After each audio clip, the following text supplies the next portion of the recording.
Bloomberg's World Headquarters in New York, I'm Kaylee Lyons, and this is Bloomberg Green. Now let's bring in Meredith Annex, our Bloomberg NEF hydrogen specialist, to talk more about how hydrogen could change the energy landscape. So Meredith, what place do you think hydrogen is likely to have in the future energy mix globally? Hydrogen's this incredible solution for us as we look to decarbonize because it's a perfect solution in areas that are hard to electrify. So where we like to think about hydrogen playing a role, it's in things like heavy industry, especially where you need a feedstock as well as energy source, and in things like dispatchable power, long-haul transport, maybe even shipping and aviation. That sounds great that it can be used for such diverse industries. At the end of the day, though, how much is this going to cost? Well, that's the amazing thing about hydrogen, because depending on how you make it, it can actually see significant cost declines in the future. So when we're talking about clean hydrogen, we usually mean green hydrogen produced from renewable electricity. And in that case, your hydrogen is almost as cheap as the renewables that are used to make it. So if you're in a place with really good renewable resources, you'll be able to have cheaper hydrogen. But even in places with less good resources, we think that hydrogen can be cheaper than $1 per kilogram, which is the price of unabated hydrogen today, and around $8 per million BTUs for those who prefer to think in energy units. And that can be achieved anywhere in the world by 2050, we believe. All right, so let's talk about kind of the pros and cons list. I don't know where cost fits into that, but what are the advantages to hydrogen over other renewables, and then what are the drawbacks? Yeah, main advantage is the fact that hydrogen can serve roles that electrons struggle with. And that's things like seasonal storage, for instance, or just anything where you need storability, where electrons are harder to store, hydrogen is going to be easier. That also leads to a downside, though, because hydrogen is less energy dense than the usual things that we use for storable energy today, like coal or oil or natural gas. So you will need more volume of storage to handle the same amount of energy. Let's talk about the viability as well and how it may differ in different geographies. What is your view on that?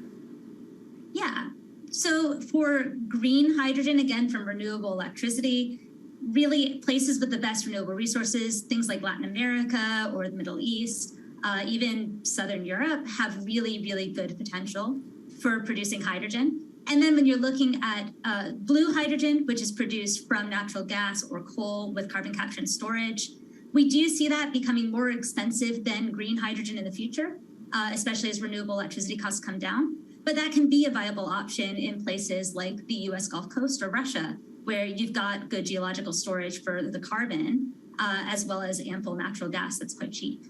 All right, great breakdown. Thank you so much to our Meredith Annex, our Bloomberg NEF hydrogen specialist. And of course, you can get more from the Bloomberg NEF team on the terminal and online. And they've recently done a podcast called Hydrogen 101 as part of its Switched On series. So from iron ore titans pivoting to cleaner energy to talk of a hydrogen revolution, that's it from this week's edition of Bloomberg Green. We'll be back next week with a deep dive into the state of electric vehicles. And you can keep the conversation going by following us on YouTube, Instagram, and Twitter @Climate. I'm Kaylee Lyons from Bloomberg's World Headquarters in New York, and this is Bloomberg Green.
The great sci-fi art of the mid-20th century teased a vision of the future with one distinct element in common: a life for humans in outer space.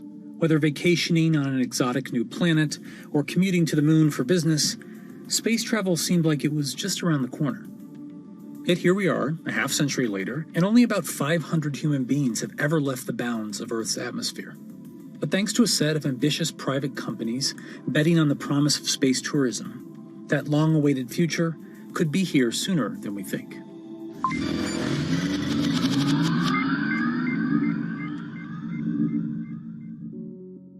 For most of the history of spaceflight, governments have been the prime force behind nearly every aspect, from planning to funding to crew selection.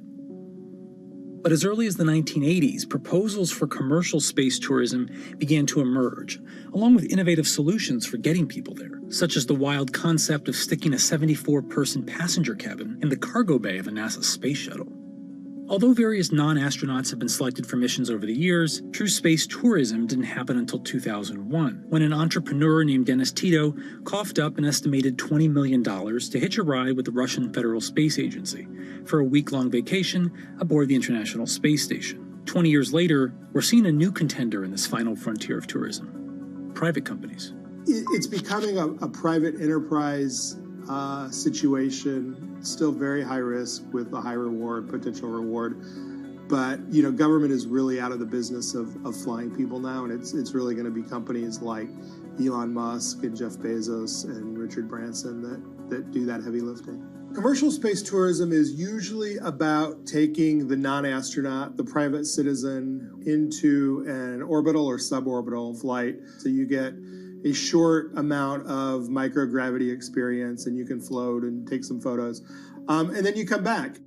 This was something that technology had gotten to a point where the private sector was going to make a business out of this.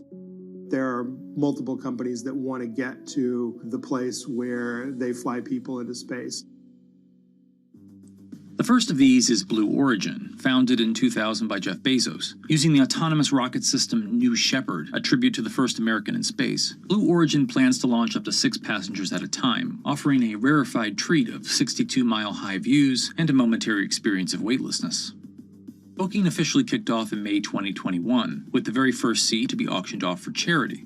Meanwhile, Richard Branson's Virgin Galactic has also been pursuing a viable form of suborbital tourism, aiming for a launch in 2022 once Sir Richard himself has taken a flight. I'm hoping to be able to go to space. I'd love to be able to coincide it with the moon landing and go to space. So I've got the whip on the team, and we'll see how we go. The company claims to have lined up over 600 seat reservations so far, including Justin Bieber and Leonardo DiCaprio. Virgin has projected that the final cost of the ticket will be at least $250,000, or roughly $50,000 for each of the 5 minutes or so of weightlessness that you'll get to experience. Although costly, both companies' offerings aim to make suborbital flight a regular form of adventure travel, eventually driving down costs at scale to expand the customer base beyond the orbit of celebrities and billionaires. The third major contender is Elon Musk's SpaceX, which has set its sights even higher on orbital flights, which are a whole nother level of complexity and energy and danger. When you go suborbital, if you're just going to go up above the von Karman line, which is 100 kilometers or about 62 miles, you only need to get up to maybe 5,000 miles an hour to get up there, and you go basically straight up and then straight back down. You don't have the reentry heating that you would see coming in from an orbital. So when you go orbital, I don't care if you're a baseball or a battleship, you've got to go 17,500 miles per hour, not just 5,000 miles an hour. The energies involved are much greater. By doing that, SpaceX has gone another level up, and that's what they're doing with the Inspiration 4. Visit inspiration4.com for your chance to go to space. Inspiration 4 is the first planned all-civilian mission into orbit, slated to launch in late 2021. The crew will bring their own set of diverse perspectives and backgrounds and experiences to test how a group of different people, namely people who aren't professional astronauts, could fare in space.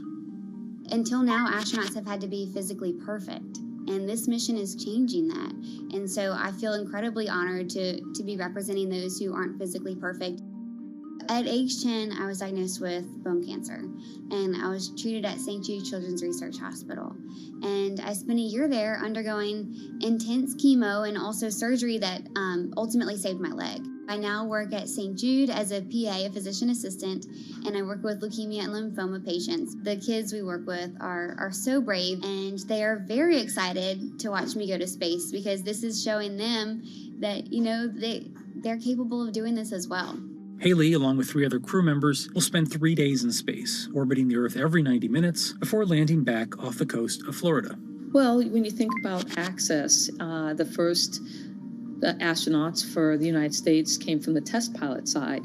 And so women weren't allowed to be a part of that. We have somebody in their 20s, somebody in their 30s, somebody in their 40s, and somebody in their 50s. And so there can be access in all kinds of ways, whether you're talking about age, whether you're talking about gender, whether you're talking about race and ethnicity, and all of those things.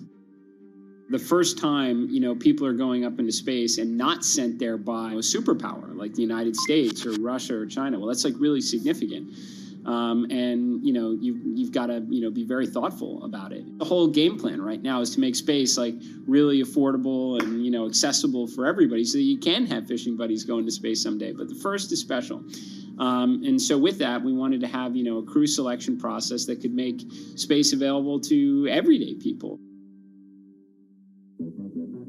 Getting to space is only the first step for space tourism. The next challenge is what to do and where to stay when you get there. Axiom Space is planning to launch the first segment of a new commercial space station in 2024. Their $2 billion project, called Ax Station, will become the first free-flying private international space station. Or, to use a more consumer-friendly term, a space hotel. Axiom isn't the only company out to make your space stay a little more comfortable. Bigelow Aerospace has been building what they call expandable habitat technology, like their B330, an inflatable pod module that expands once in orbit.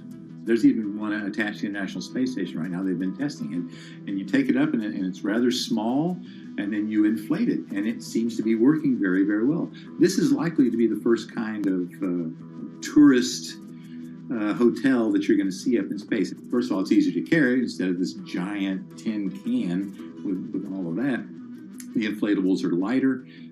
You just blow them up, and they get a nice big size for about less than half the weight probably. But even as space missions become accessible to civilians, the risks of going into space are incredibly high. And you could die 1,000 ways that we can think of and 1,000 other ways that we can't think of. This is Michelle Hanlon. She's a space lawyer at the Mississippi School of Law, focused on protecting humans in outer space. Now, I'm not an attorney for any of the space tourists, so I haven't been privy to their private contracts. But I can tell you that the FAA requires certain waivers to be in those contracts. So, for example, the FAA says, well, we're not going to make you make your spacecraft to a certain safety level. We are going to make you, spacecraft operator, make sure that you inform your space tourists of all of the hazards that you know of. I'd imagine a very long waiver, all the ways you can die in space.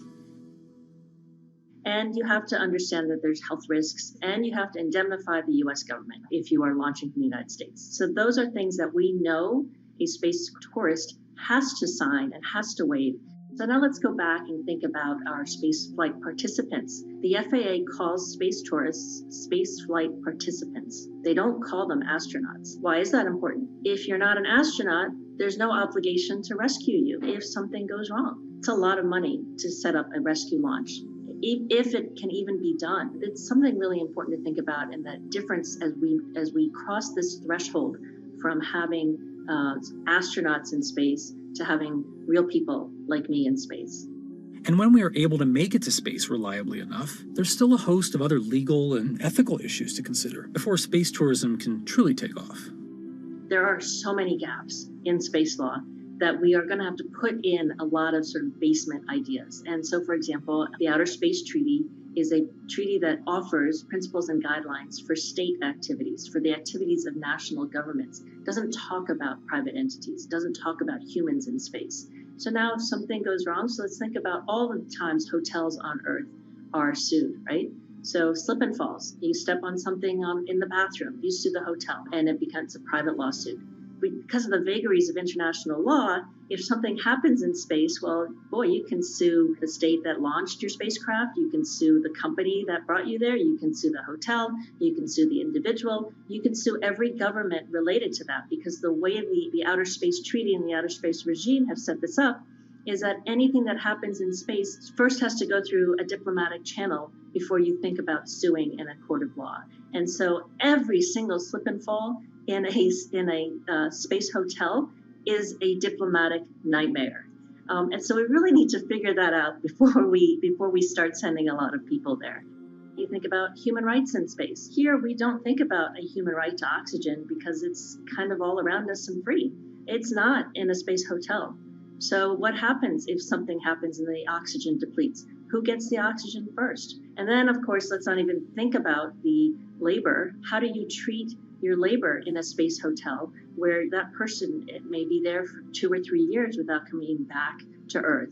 So a lot of things to think about. Space habitats are more likely in the near future to focus on research missions and be a home for experiments that can't happen as easily back on Earth. Space hotels, I think they garner a lot of headlines and a lot of news, but at the same time, that's not the first thing that you're going to see happen. They don't offer the compelling business case, I think, that you'll see from a place that wants to manufacture pharmaceuticals or a new type of crystal or some type of filament or fiber optic cables and other things that you can do in microgravity. The things that are actually, a high value finished good, when you get that back to Earth and you sell it for a very, very huge profit margin, that's what's likely to happen in space, as opposed to having a real estate platform that you sell to a tourist. A space hotel is really interesting, and it will probably happen, but it's not likely to be at the forefront of space commerce. Even if space hotels are right around the corner, don't get too excited about booking a trip in one. It's not a cheap ticket to ride to space, and it's going to be, millionaires and billionaires and that sort. But at the same time, the point was made that in the early days of airline trips, that was also a completely unaffordable ticket for most people. Those people who flew were people of means, and over time it becomes affordable to the masses. And I think that's the goal for all the entrepreneurs in space as well, to get those costs down to a point where it's not $10 million or $5 million or $300,000 ride into suborbital space. When it becomes more like buying a first-class ticket to go to Europe from the United States. So that's the goal, and the question is, can we get to that point? Given the immense operating costs of getting to space, it may be years, if ever, until space tourism becomes a profitable venture for any of these companies. Virgin Galactic, the only publicly traded company of the three, has had a particularly rocky year, initially riding on the momentum of a SPAC deal, but more recently beset by launch delays and major funders, including Branson himself, selling large quantities of their stock in the company. Space is really, really, really hard, and it's an absolute cliche, but it's one that happens to be very true. It's just really hard to do. That's also the reason that you've seen the delays that, Virgin had talked about flying years and years ago. And it became such a crazy point that Richard Branson actually stopped talking about it when he was asked, because it was never going to be when he predicted. But it's not insurmountable. And, investors have stepped up because this is something that is doable. Despite the astronomical dangers and costs of getting to space, it may ultimately follow the course of other once fanciful modes of travel. Wright brothers having, what was by modern standards a very unimpressive first flight, at Kitty Hawk. I mean, you had less than 20 years later, you had your first airborne ambulances being used to save lives. Fundamentally, the world is a more interesting place when people can go and dance among the stars and such. The lure of space is innate. It's in our DNA. It's that exploration bug. We are an exploratory species, and we want to go out there and see what's out there. That vision that I had in 1969 of seeing normal human beings travel into space, it's finally beginning to happen. When you get a bunch of people up there and they can all see it for themselves, that'll create even yet another revolution in how we treat our planet and the way we think about it. So while 2001 came and went without quite looking like Stanley Kubrick's ultimate space fantasy, 2021 might finally be the year we're catching up.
If you visit California, you might be inclined to go to Disneyland, or jump in your convertible and take Highway 1 up the coast, or maybe make a pilgrimage to Yosemite.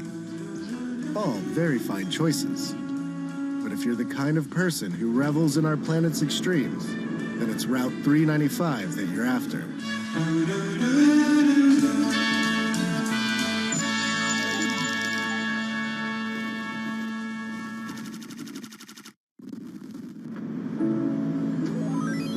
This one glorious road will carry you from Death Valley's desert floor to sky-high views of Mount Whitney.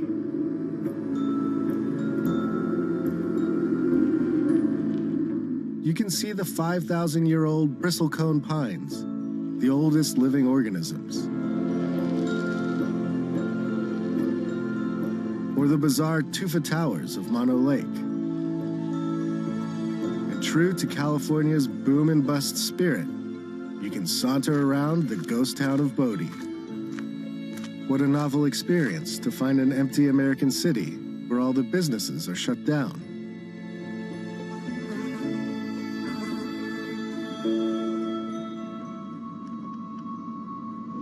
To do 395 upright, it helps to have a guide, and mine is a man named Jan. And his crew, It's a mess back here.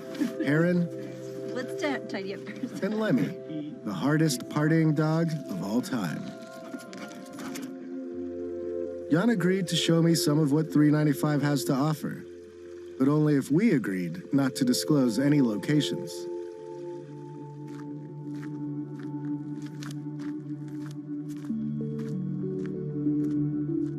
My name is Jan Swirstra. I'm an industrial designer out of LA, and I spend a lot of time camping and a lot of time in the Eastern Sierra. It's a place I love. And sometimes I'm known as 395 North because my Instagram account. And I don't like to be known as that, but I'm trying to use it to set a good example and do more with it than just social media. Where did we end up camping? We got here late last night. I wasn't even sure where we are. This is BLM land, right on the outskirts of National Forest. And it's one of my favorite places in the world. Basically, everything outdoors wrapped into one. Yeah. You know. Good thing about California, man. Oh, man. We have so much national forest and public land that you can literally just cruise out and find a place to camp. It's ours. What I wish was mine is Jan's sweet truck. It's a 2019 Ford Ranger. Has about 200 watts of solar in it and a fridge, and has everything that an RV has except for a toilet, but just on a smaller, simple scale. And you drive us around day to day in LA. Yep. And then just roll out when you want. It's my daily driver. Handles great. And then when I'm done with work, I can just bail and go camping. So the camper basically has only what I need. Think of it as backpacking with a car. Yeah. The fridge has a couple compartments. This is just a kitchen box, stove, utensils, and a bunch of stuff. This one has just dry food. Then when you get inside, there's a bed.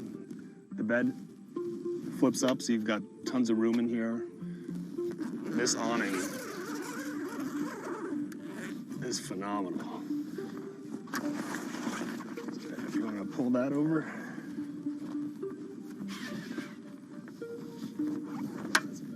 That is cool. Let me just pop that up. Sorted. So, home on wheels. Yeah. This is my vacation house. Dude, it's so nice, man. Even with his nomad lifestyle, Jan faces the same big question as the rest of us. Do the internet and smartphones have to ruin everything? When you find the super special, beautiful spots, is that you busting out a map and like looking where it might be cool to go, or is it word of mouth and just getting to know people, the locals? And if I see a dirt road, I just want to go down it. So a lot of it's just aimless rambling. It's a desire to just see something. Check that out. For some reason, it's more fulfilling than getting a recommendation from somebody. Or there's tons of apps and websites now, road trip apps, camping apps. They've proliferated. The knowledge is accessible on the internet, right? I used to fight the geotags, and I would get really pissed off. Like, why are you posting this place? It's gonna blow up, it's gonna get trashed. Now I've realized that you can't fight it. The internet has just shrunk the world. So we're not gonna stop it. We're not gonna stop people from going there. So I'm a lot more focused in conversation now with trying to set a good example. When you go, pick up your trash. When you're pooping out in the wilderness, don't leave your toilet paper on the top. Make sure you follow, good steps for leaving no trace. As a thank you for this quick guide to pooping etiquette, we made Jan, Heron, and Lemmy some tacos. And we all took in the night sky and knocked back a couple of drinks. Take that, Apocalypse.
The thing about good times and serenity in 2020 is that they're fleeting at best. After we split up from Jan and continued on our way, smoke started to envelop us.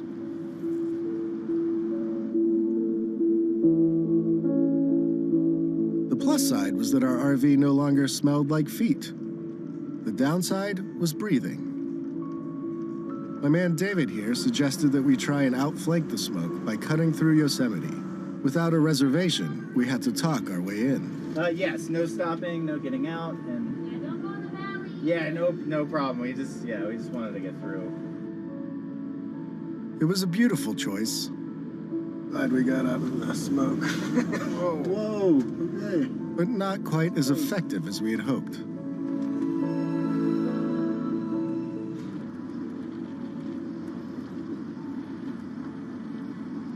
Fast forward 4 hours or so, and we had managed to trade the smoky majesty of Yosemite for the smoky, look at it, strip malls of the Central Valley. We have made it sort of out of the smoke, all the way across Yosemite National Park and here to the gorgeous Central Valley of California. We're off to see a kind of surprising tech startup that is making some pretty strange machines to serve all the growers out in this region.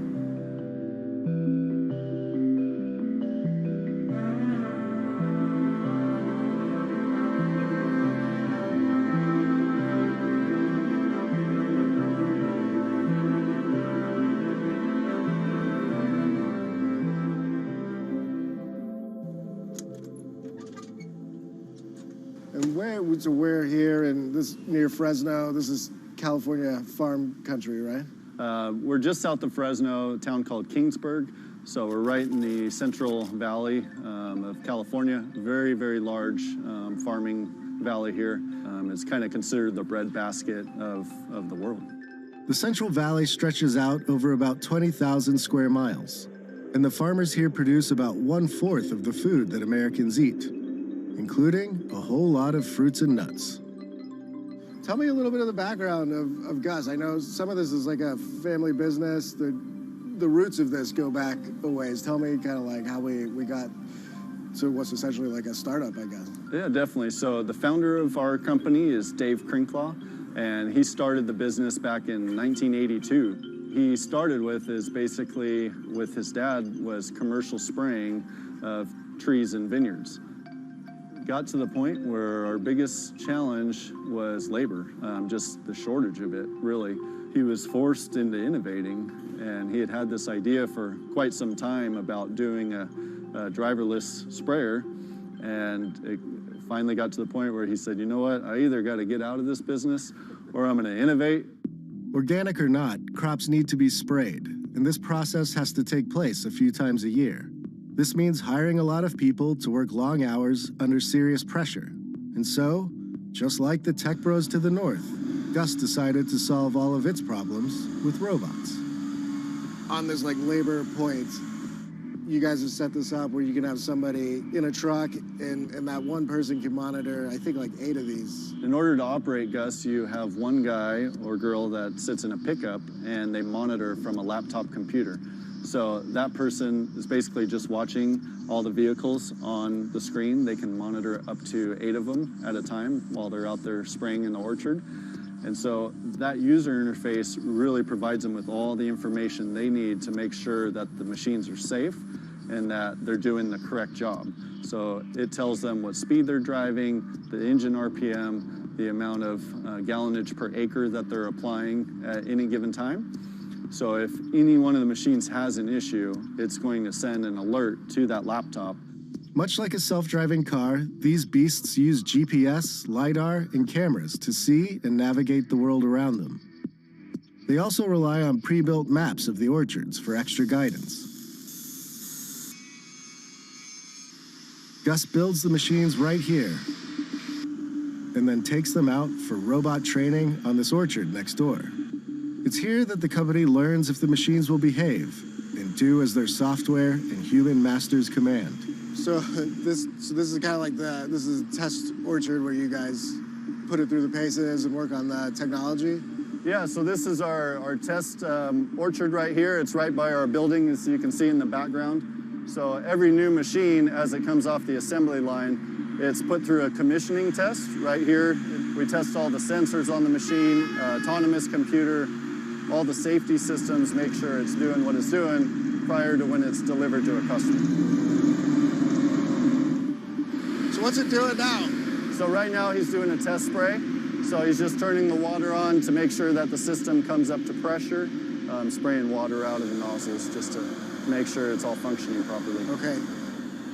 It's got like a crazy turbine at the back, or? Yeah, so it's basically just a big fan. Okay. And that fan's driven off of the Cummins diesel motor, and it just basically creates a big airflow. Gus is already selling these vehicles to brave modern farmers. And people the world over have taken notice of its machines. And have you just sold them in the Central Valley or like throughout the U.S. or even overseas, or where are they going? Yeah, so right now the majority of our machines are here in California in the Central Valley.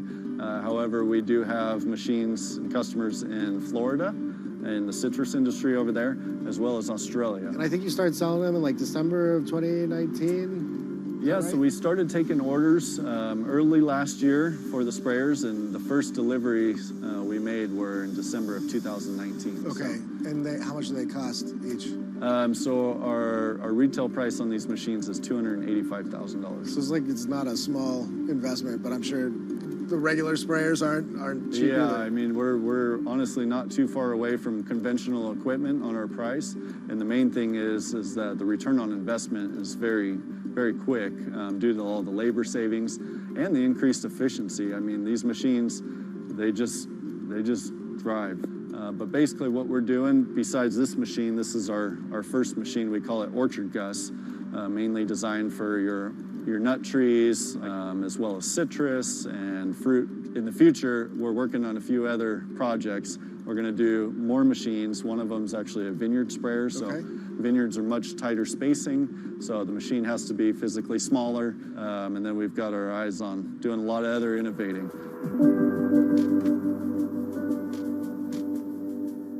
That right there, friends, is a Central Valley farmer putting his whole fruit basket on the table.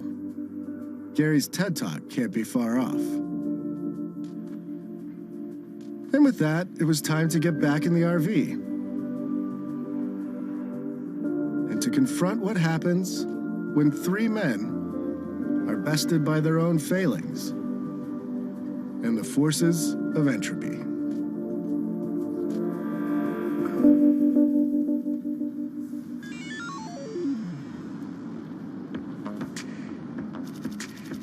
Next on Hello World, we cruise into the Mojave Desert in search of a lunar lander. We have instruments that we are going to deliver to the South Pole of the Moon in December of 2022. Instruments that are trying to scan the surface of the moon. And hang with a test pilot who walked away from this.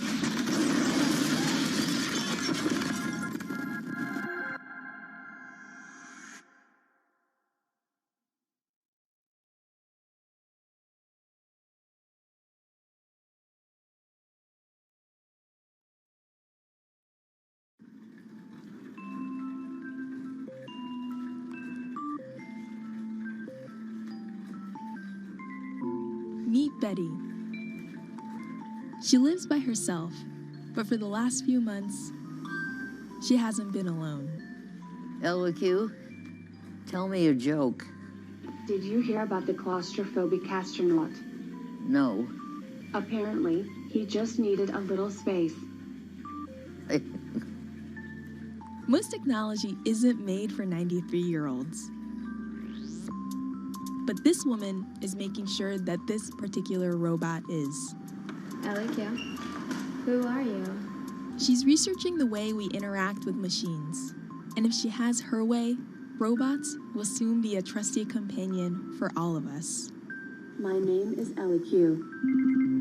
How can I help you? As technology replaces old jobs, it's also creating new ones. I'm Aki Ito, and I'm here to show you the jobs of the future.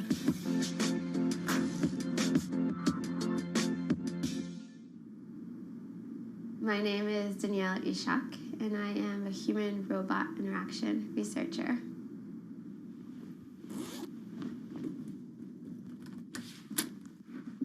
It's really hard to intuitively design a robot meant for a consumer audience.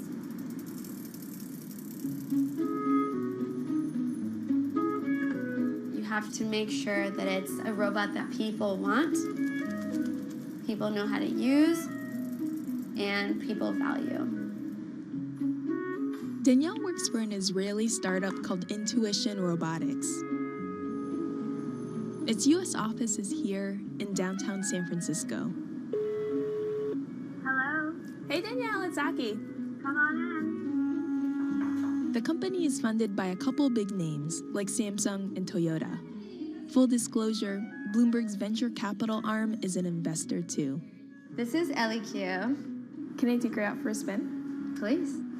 Ellie Q, tell me what you can do. I am a proactive social robot designed for older adults. I can connect you to your family and friends, and even play music. These features might remind you of the Amazon Echo, but you'd be missing the point if you compared her to a smart speaker. She's not meant to just be useful. She's meant to be a companion. Why don't you take a break and have a drink? And that's why she has a head that can nod and make other subtle gestures you might expect from a pet. Through our research with older adults, we're finding that almost on a daily basis, we see that somebody tells her that they love her. Really? Or that they like her. Or that they miss Literally, her. I love you? Mm-hmm. They'll also tell her, I'm depressed, or I'm lonely. They'll open up to her in a way that they might not necessarily open up to a human because they don't feel like they'll be judged.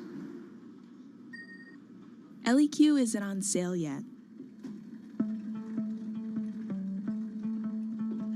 But a prototype is already in the homes of about a dozen early testers who live in the Bay Area. LQ, tell me what the weather is today.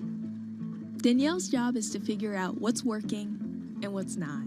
Sorry, please rephrase your request. And she does that by visiting each of her testers twice a month. How important are these visits to your job? They're critical. We're building a product for people who we are not. I'm not a senior, and how could you know how to design for somebody if you don't do research? Because otherwise, you would just be designing in the dark. Jobs like Danielle's are just starting to emerge. Until recently, robots were mostly in factories, separated from humans.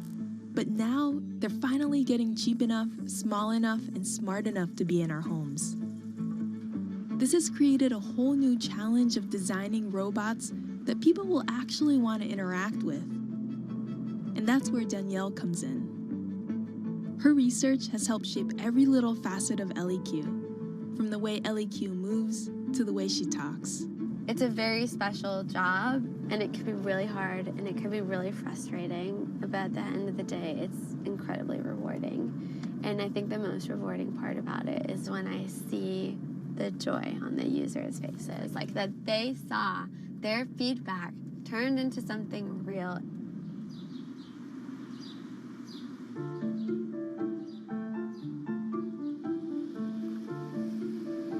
Today, we've driven east of San Francisco to go see one of Danielle's research participants. LQ, tell me something interesting. Did you know that Ronald Reagan was a lifeguard in high school and saved 77 people's lives? Now, see, this is where a conversation is. She should open up and I should say, no, I did not know that.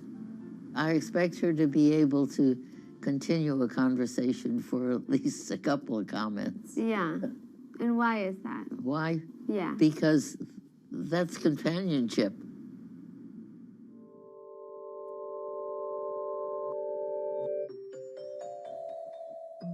When Betty was around Danielle's age, she was working with some of history's very first computers.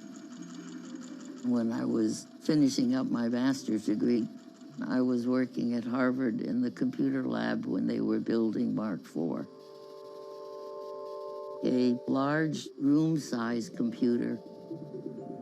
But now, this artificial intelligence stuff is amazing. LQ? Yes? Schedule a doctor's appointment. No problem. I'm working on it. When Danielle brought along the idea of working with robotics for the elderly, I said, are you kidding me? Will older people connect to a robot? And she said, I don't know, let's research and find out.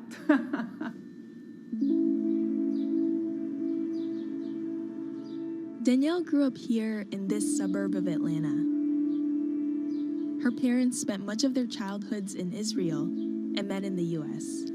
We as immigrants, we understood that we might need to work a little harder. In fact, I feel that rather than taken away from Danielle, it gave her so much more because she understood the fact that you need to run after your dreams and work really hard no matter what the challenges are. School didn't come easily for Danielle. I have dyslexia, and that very much affected my self-esteem academically. The principal of the school did not recommend her to take advanced classes.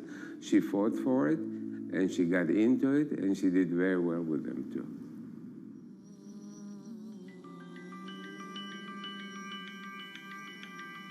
Danielle's first job out of grad school was at X, the secretive research facility founded by Google.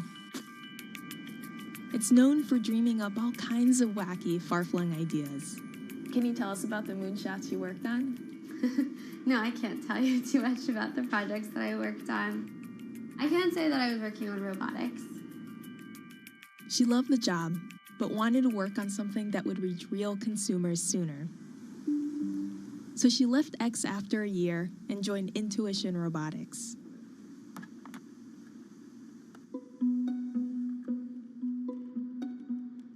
She's been working in the field for 4 years now, and it took her a while to find her footing in a male-dominated industry. I've gone to different meetups where there'll be like a circle of men with their like zip-up jacket with their like company logo on it and a beer in their hand. And I'll come in with lipstick and nobody wants to talk to me. This is my closet. So at first she did her best to fit in, wearing a pair of glasses she didn't need and toning down her style. So what's the kind of thing you used to wear to a conference? Stuff like this, blousy things that make you look like you're 40. But that got old after a while.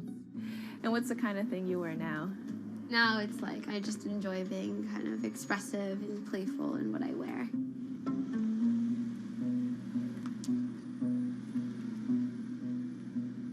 Before we wrap up for the day, Danielle has one more LEQ tester to visit.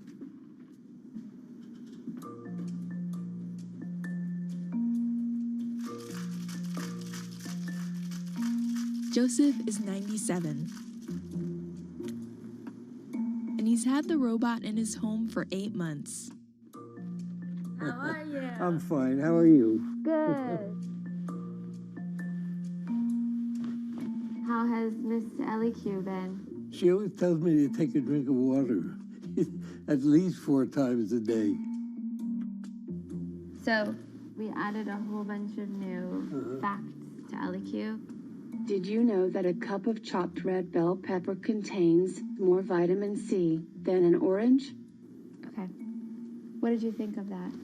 Certainly the print was, I could see that quite clearly. What about this? Well, I can see that. LEQ, play music. No problem. It will begin shortly.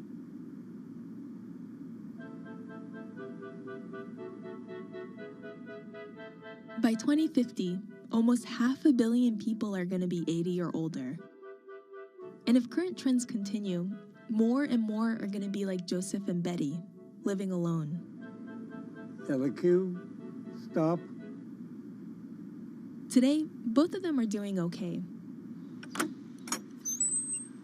But some of Danielle's other participants have been struggling.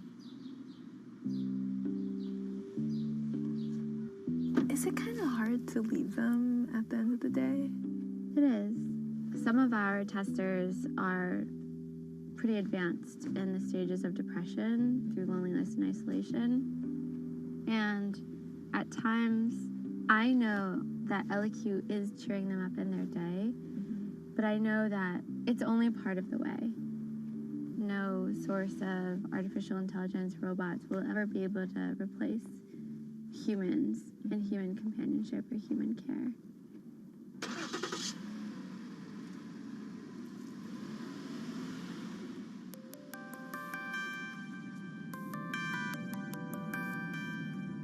The key to Danielle's work is to embrace that very limitation of machines. Robots should help humans do what they love, help humans interact with more humans, help humans in general. not pull humans away from humans, not take humans' jobs and leave humans without purpose. Whether it's in our workplaces or in our homes, robots are soon going to be everywhere. And it's up to Danielle to make sure this robot-filled future leaves us just a little better off. So don't be afraid. And if you are afraid, come and join us, because I promise it's a friendly place.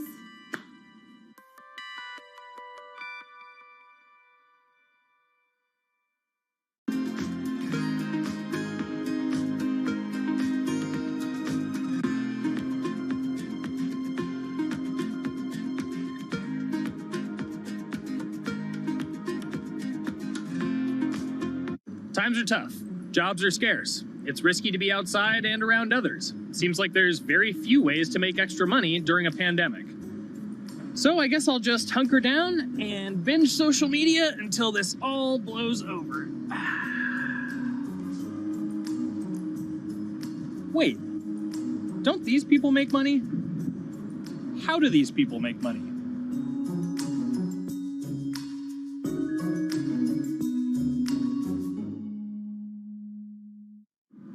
Streamers, YouTubers, Twitch stars. How do they make money? Is it a lot? Is it a lot of work? I know, I gotta ask somebody in the biz, and I got just the guy. Austin John Plays. This is your full-time job now, right? As of November of last year, yes. This was always just kind of like a side thing. Like, any money that I made from doing my videos and whatever else, I never touched that because I didn't really think of that as being like real money. And then it started coming in more and more. And then it was like I hit my first day that I broke $1,000 and I was like, this is actually going to be money.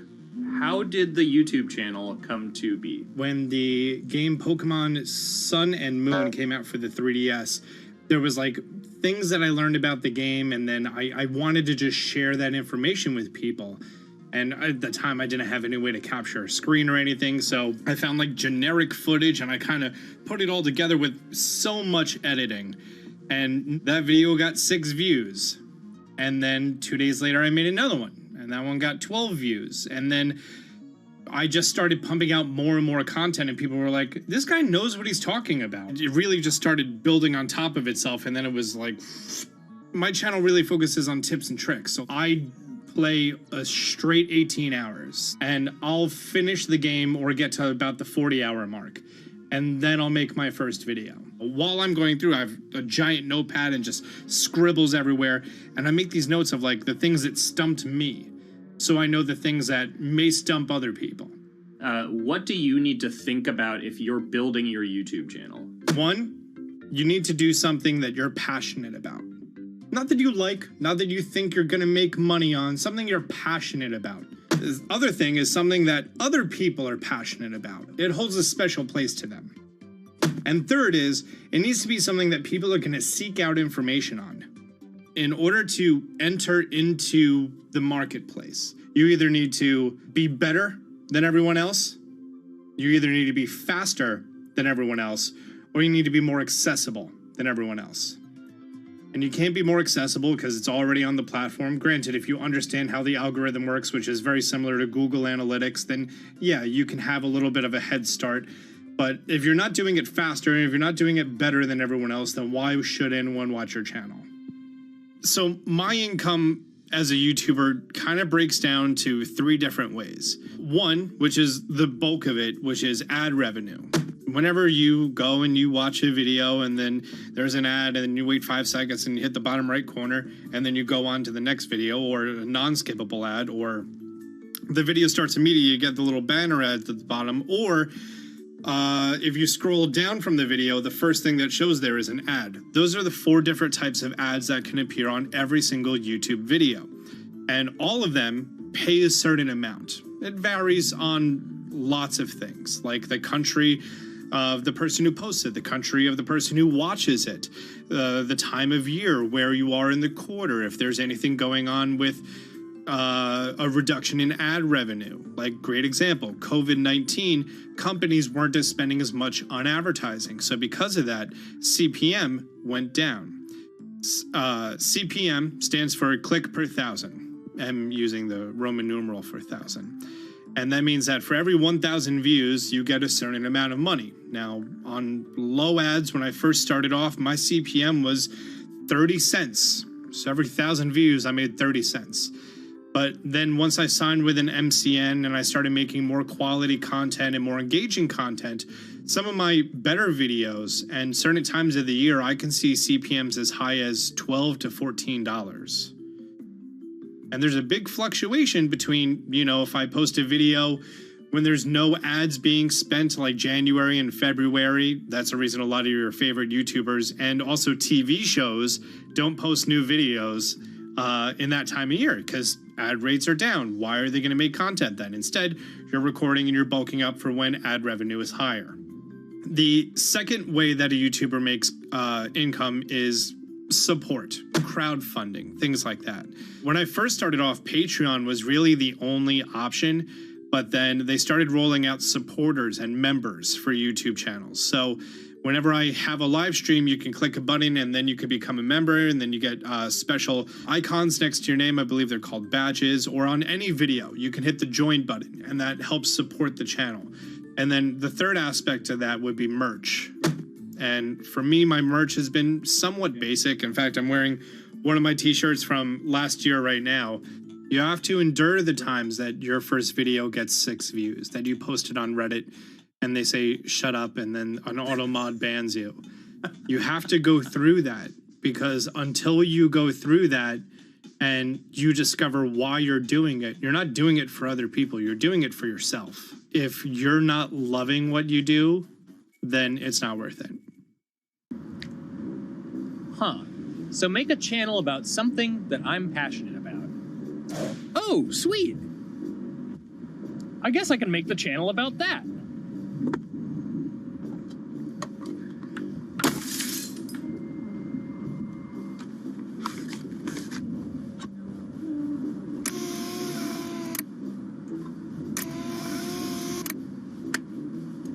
Now, how do I grow an audience?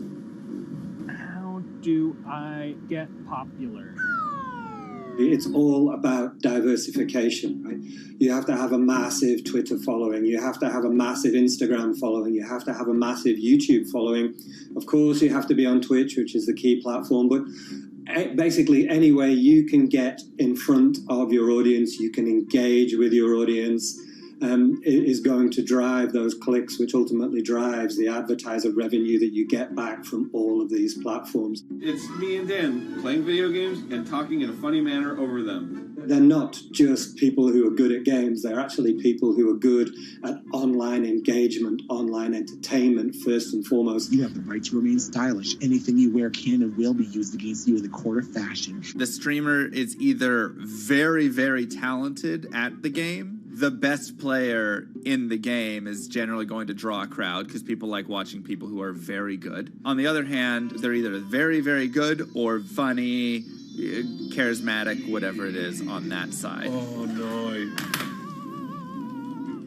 You know, it becomes more of a show where they talk about other things outside of the gaming world, and gaming becomes really just a backdrop and an excuse to engage with that audience. There were those weird, like, Ronald McDonald, like, straight to VHS movies. You remember those? I'm personable, I'm chatty. I would kind of, you know, when boring things were happening in the game, I would ramble on about, you know, movies I'd watched or books I'd read and, you know, or conversations I'd had and stuff like that. And so I think being personable was a big part of that. It's not just getting on and playing games. It's getting on and being an entertainer. You are putting on a show. All right, now let me go ahead and grab the samurai sword that every gym has. Okay, he's dead. To have a larger audience and to have that audience, I think, stay with you, you have to bring something extra. You know, you have to find your niche. You have to find what works and what connects with the audience and what makes them laugh and what makes them keep coming back. You gotta make it a little more exciting, all right? Throw in a hanging bishop. Have everybody in suspense for a moment. I think the real most important thing is it's very discouraging, I think, for a lot of people. And so you have to be there just loving it. You have to love talking to yourself when nobody is around. You have to love just the game that you're playing, all of that stuff, because it takes a while, and I think a majority of people burn out prior to getting to the like profitable point of it. And there you have it. My very own YouTube, Twitch, Discord, and streaming channels all ready to go live. It's a veritable social media ecosystem just on the verge of thriving. So, don't forget to smash like and subscribe, and visit my Patreon for perks. Also, go to my merch page. And one last thing, stay cool, my friends.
This is Bloomberg Business Week. Insight from the reporters and editors who bring you America's most trusted business magazine. Plus, global business, finance, and tech news as it happens. Bloomberg Business Week with Carol Masser and Tim Stenevec on Bloomberg Radio. Happy Friday, everybody. Yes, indeed, this is Bloomberg Business Week. I'm Carol Masser. You know Tim is on leave. With me is Bloomberg's one and only Matt Miller. It is Friday, June 9th. And yeah, we're going to talk a lot about that indictment that was just handed down roughly about an hour ago, Matt. We are expecting a press conference at the Department of Justice. So as soon as that begins, we will take everybody there live. Yeah, it'll be interesting to see how the special counsel, Jack Smith, handles this. I have heard that he might not be taking Q&A, but I don't understand how that would work. I mean, come out. What's the point otherwise of speaking publicly, you know? But I guess he'll probably try and lay out his case, and then I hope that we can get some Q&A. Yeah. All right. So we'll wait to see exactly how that plays out. But again, we will take you there live when he begins speaking. Also, top of mind, Tesla on a tear, man. It's what we got, something like 11 consecutive days of gains. Go figure. And the stock has doubled this year. No big deal. I saw it hit like 100%. Yeah. I mean, but what an amazing journey that Elon Musk has taken this car maker through via Twitter, by the way. So it's not only that he's boosted the fortunes of Tesla by partnering up with Ford and General Motors, or rather lending them his technology, but he's also doing all of this on Twitter Spaces, which I didn't really know what that was before the Ford meeting. I know, you still have to play catch up. I may be behind with you when it comes on some things, but man, when it comes to Twitter Spaces, what I think is, Matt, I think that's as much of the story. I mean, this guy, like him or not, is really legitimizing Twitter in a different way and bringing CEOs to Twitter Space. And presidential candidates. And presidential candidates, making this a forum where we all are like listening to, writing about, and getting news from. So brilliant, brilliant. So anyway, we're going to talk about Tesla. We're going to talk about bias in generative AI. This is the Bloomberg Big Take. We've also got the CEO of Curtis Motorcycles, a company you know near and dear. Yeah, I actually bought shares in Curtis Motorcycles one time while I was day drinking, and we'll talk about that too. Countdown to the close starts now. Countdown to the close. Bloomberg's comprehensive cross-platform coverage ahead of the U.S. market close starts right now. This is the countdown to the close. We've got 60 minutes left in the trading session. I'm Scarlett Fu here with Katie Greifeld, and of course we are joined now by our colleagues Carol Masser and Matt Miller. And together, of course, we welcome everyone across our different platforms, TV, radio, YouTube, and streaming on Originals. And Carol, maybe Twitter Spaces, because it seems like that's where everything is happening. Well, yeah. Do we have a new EV charging standard to announce? If you have any EV charging announcements, please just head over to Twitter. It's all happening there. All right. Having that, it still continues to be everything's happening when it comes to AI. Time will tell exactly how this all pans out, but I kind of wanted to look at the space from a couple different angles. I heard you guys talking about it earlier on television as well. If you look at the group, You've got Adobe getting an upgrade and price target raise from Wells Fargo. Target up to, I think, $525 from $420. I have a little bit of a typo, so I hope I'm right on that. $420. Yeah. Huh? Right, I know, but that's 420. All right, don't go Cool. there. Just hold your horses. It's Hold your Friday. horses. Shh. You'll get your turn. They talked about greater confidence and tailwinds from AI. So Adobe on a tear up 4% today. AMD, keep in mind they're going to unveil new data center chips on Tuesday. They want to say, hey, listen, we're a player in AI computing as well. That stock is up about 3%. And Oracle, I'm throwing it in because you had a batch of analysts raising their price. They're going to report earnings on Monday. We'll see whether AI workloads are boosting cloud growth. So you've got Oracle up about 2%. NVIDIA, just because I have to, right? Yeah. When you talk about AI, it's up about 0.8%. Matt, all yours. Well, you know what I was looking at? Speaking of 420, I was focused in on Tesla because the stock has had a long streak of gains. In fact, it is the 11th straight session that we see Tesla rising. It's the longest winning streak we've seen since January of 2021. And the stock has more than doubled year to date. Now, it's still far off of its high. The all-time high was November 4th, 2021, and at that point it hit 409.97, so still $10.03 away from the fabled 420. But it does look like it's gotten a lot of help, a big tailwind from these Ford and General Motors announcements that they will right? adopt its to some technology. extent, right? Yeah, It's more absolutely. business for them. This is just a way, an area in which Elon Musk and Tesla blazed a trail, and nobody has caught up in terms of the charging infrastructure or obviously EV sales. And others are just deciding if you can't beat them, join them, and they're doing it. I loved what Ed Ludlow said, which is Tesla already put the money into building this infrastructure. Now it's just collecting the proceeds on it. It's going to add to profit margins. So certainly Tesla is a big reason why the NASDAQ 100 and the S&P 500, for that matter, are higher. We do go back to that traditional underperformance of the Russell 2000 and the Dow Industrials when you look at the major indexes and how they all stack up on this Friday.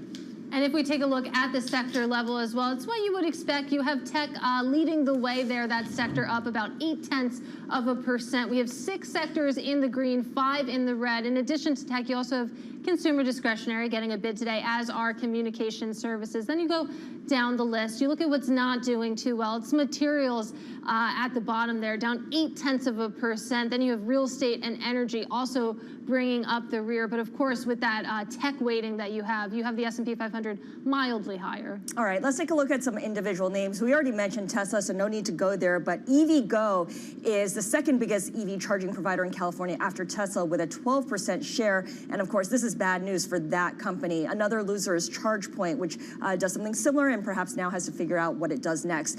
Dish is down more than 12%. After months of delays, it has finally launched its wireless phone service called Boost Infinite, all part of an effort to attract customers from the legacy carriers. And DocuSign giving up earlier gains. It had a beat and raise quarter under its new CEO, but it reversed course after executives warned that customers are growing more cautious as deal sizes shrink and volumes also fall. But when you look at the broader market, really, and we talk about the technical bull market that the S&P 500 has entered, the FANG Plus names really are doing all the heavy lifting, and this really showcases that. The blue line is the NYSE FANG Plus Index, the usual mega cap tech names with Snowflake thrown in for good measure, up about 65% since October 12th. The white line is the S&P 500 itself. Looks like it's barely moved, but it has gained over 20%. And the rest of the market, when you exclude tech, it's the yellow line at the bottom there, it's gained just 13%, Carol.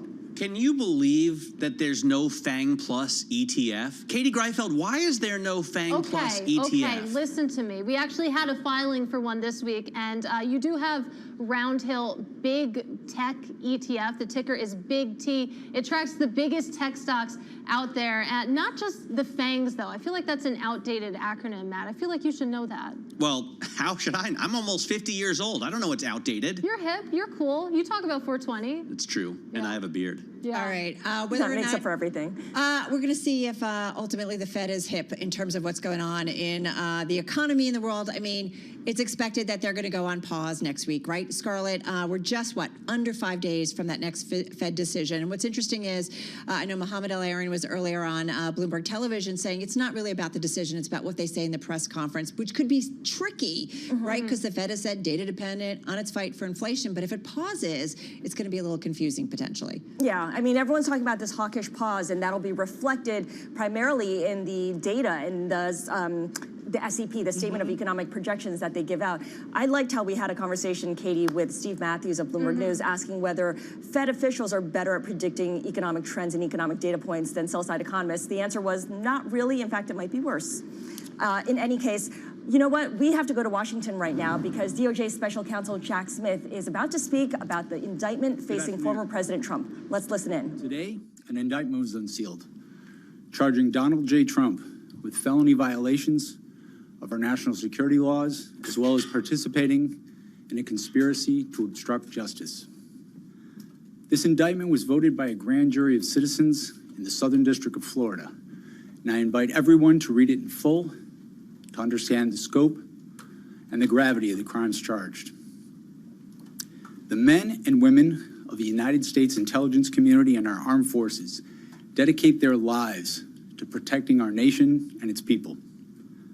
Our laws that protect national defense information are critical for the safety and security of the United States, and they must be enforced.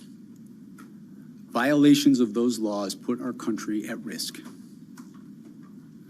Adherence to the rule of law is a bedrock principle of the Department of Justice, and our nation's commitment to the rule of law sets an example for the world. We have one set of laws in this country, and they apply to everyone.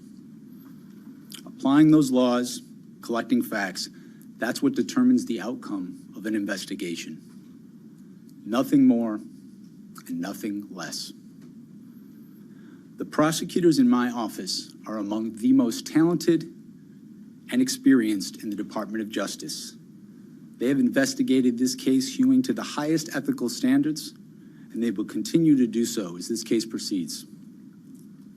It's very important for me to note that the defendants in this case must be presumed innocent until proven guilty beyond a reasonable doubt in a court of law. To that end, my office will seek a speedy trial in this matter, consistent with the public interest and the rights of the accused. We very much look forward to presenting our case to a jury of citizens in the Southern District of Florida. In conclusion, I would like to thank the dedicated public servants of the Federal Bureau of Investigation, with whom my office is conducting this investigation and who work tirelessly every day upholding the rule of law in our country. I'm deeply proud to stand shoulder to shoulder with them. Thank you very much. All right, everybody, a very quick statement. Wow, that was a quick statement. Minutes at I mean, the most. he didn't walk us through the case. There was no whiteboard, and he took zero. I mean, what's the point of even making a statement if you're not going to interact at all? He might as well just release that on paper. Official behind it, you know, putting, I don't know, we'll see. Let's see what June Grasso has to say. Of course, that was U.S. Justice Special Counsel Jack Smith at the Department of Justice in Washington following the indictment of former President Donald Trump. So let's get to it with June Grasso. She's here in studio, our Bloomberg Interactive Brokers studio. And we also have Jordan Fabian, White House correspondent at Bloomberg News. He's going to join us from our Washington, D.C. bureau. But June, let's go to what Matt said. It was quick. I know you said ahead of it, he's not going to take questions. This is not a guy who kind of grandstands, if you will, behind a podium. I think this is part of, he's a very serious career prosecutor. He's a war crimes prosecutor, but he wanted to put out there that he wanted to talk about the integrity of his office because he knows it's going to come under even more objections and criticism from Trump and his lawyers. He wanted to talk about the integrity of his office. He wanted to talk about the integrity of the FBI. And I think something that he said that was very important was we have one set of laws in this country and they apply to everyone. No one's above the law. And that was, I think, probably his main message here. And he also told us that they're going to try to move this trial quickly. And part of that is encompassed in the way that he brought this in Florida is that he was not going to fuss. And with the Trump team trying to move venue from D.C. to Florida, he decided right off the bat, we're going to do it in Florida. That takes away a huge issue, and we can move forward. You know, if the Trump's defendants don't say they want a speedy trial, this could move really quickly. This could move in a month or two. If that's a big if. Well, what determines that ultimately? Well, how many motions there are. I mean, the defense can come up with, you know, say we need motion, we need this, we need that, we want this, we want that. Also, there's preliminary motions. For example, they might have a problem with the way that the attorney-client privilege was pierced in this case with Evan Corcoran due to the crime fraud exception. So there are just a host of different motions they can come up with, and they can also tell the judge, we need time, you know. We haven't been investigating this for 2 years like the Justice Department. We need time. I want to bring in Jordan Fabian, White House correspondent in Washington, D.C. And just, Jordan, with respect to the indictment that was unsealed a little after 1:30 this afternoon, how is it being perceived in Washington? Is this, you know, we all, to some extent, knew what the charges were going to be, but is this indictment being perceived as worse than expected for the former president? Is it a stronger case than had been expected for the against the former president? I think it's hard to judge at this moment how strong or weak it is, but there are a few things that were notable about this indictment. Trump has talked for a long time in public about how he had the power to declassify anything, anytime, and there was conversations with book authors and other staff contained in that indictment showing that he knew that he did not have the power to declassify those documents after. Was that leaked ahead of time, office. Jordan? Because I was hearing reporting about that early this morning. Sorry, can you repeat the question? Was that recording leaked ahead of time? Because I was hearing reporting on that early this morning, that this recording would be contained in the indictment. Yeah, there were news reports about that ahead of time. I think CNN may have had the transcript, but it's spelled out in the indictment, that entire conversation with Trump saying, you know, it's declassified. I could have declassified it, but now I can't. And you could expect that prosecutors are going to raise that during the trial. Jordan, I am curious, in and out of the Beltway, how you are watching how Republicans respond to this, because we have seen Republicans after January 6th, right, pointing the finger at Donald Trump and then coming around again. So I'm just curious what you're watching for when it comes to the Republican Party and how they react. Well, a lot of them have gone on to defend President Trump, perhaps unsurprisingly, but they really have gone out on a limb themselves because of the nature of this indictment and the serious crimes it alleges. And so all of those candidates and all those lawmakers who went on a limb to defend President Trump, I mean, you'll notice that none of them have really said he didn't do it. It's that it's unfair that he was prosecuted or that this is a witch hunt. They're going to be put against a lot of pressure to perhaps defend President Trump's actions as laid out in that indictment. So, June, let's go back to you. June Grasso, host of Bloomberg Law here at Bloomberg. So, okay, time, and if they can postpone it, it can essentially drag this court case out for a long time. Legally, how difficult is this a case to pursue against the former president? Well, of course, it's a difficult case. He's the former president. And but if you look at this indictment, which is a speaking indictment, the amount of evidence that the special counsel has assembled, and that's just what he told us about. In this, there aren't any references to the people who've testified at the grand jury and what they said. This is just about from text messages, from that recording, that secret recording that was made, from pictures. And they paint a picture. First, it almost seems comical in a way. He has these documents, boxes, moved all over Mar-a-Lago at his direction, into the bathrooms, the showers, in the ballroom. He moves some of them to Bedminster, his golf club there, and he's directing his aide, who's also indicted, what to do with them. And at one point, they spilled out. They had spilled out on the floor. This is how the classified documents were treated. And there's also this whole line of, with his attorneys, what he did to hide from them the fact that there were other classified documents. And if you recall, Evan Corcoran, his attorney, testified before the grand jury, and they were allowed to pierce the attorney-client privilege because the judge ruled that there was a crime fraud exception. So there are all kinds of examples of him talking to attorney one and saying things like, wouldn't it be better if we just told them we don't have anything here? Well, look, isn't it better if there are no documents? And at one point he said, take these documents to your hotel room, and if there's any problem, you can, and he made a motion sort of like, get rid of it.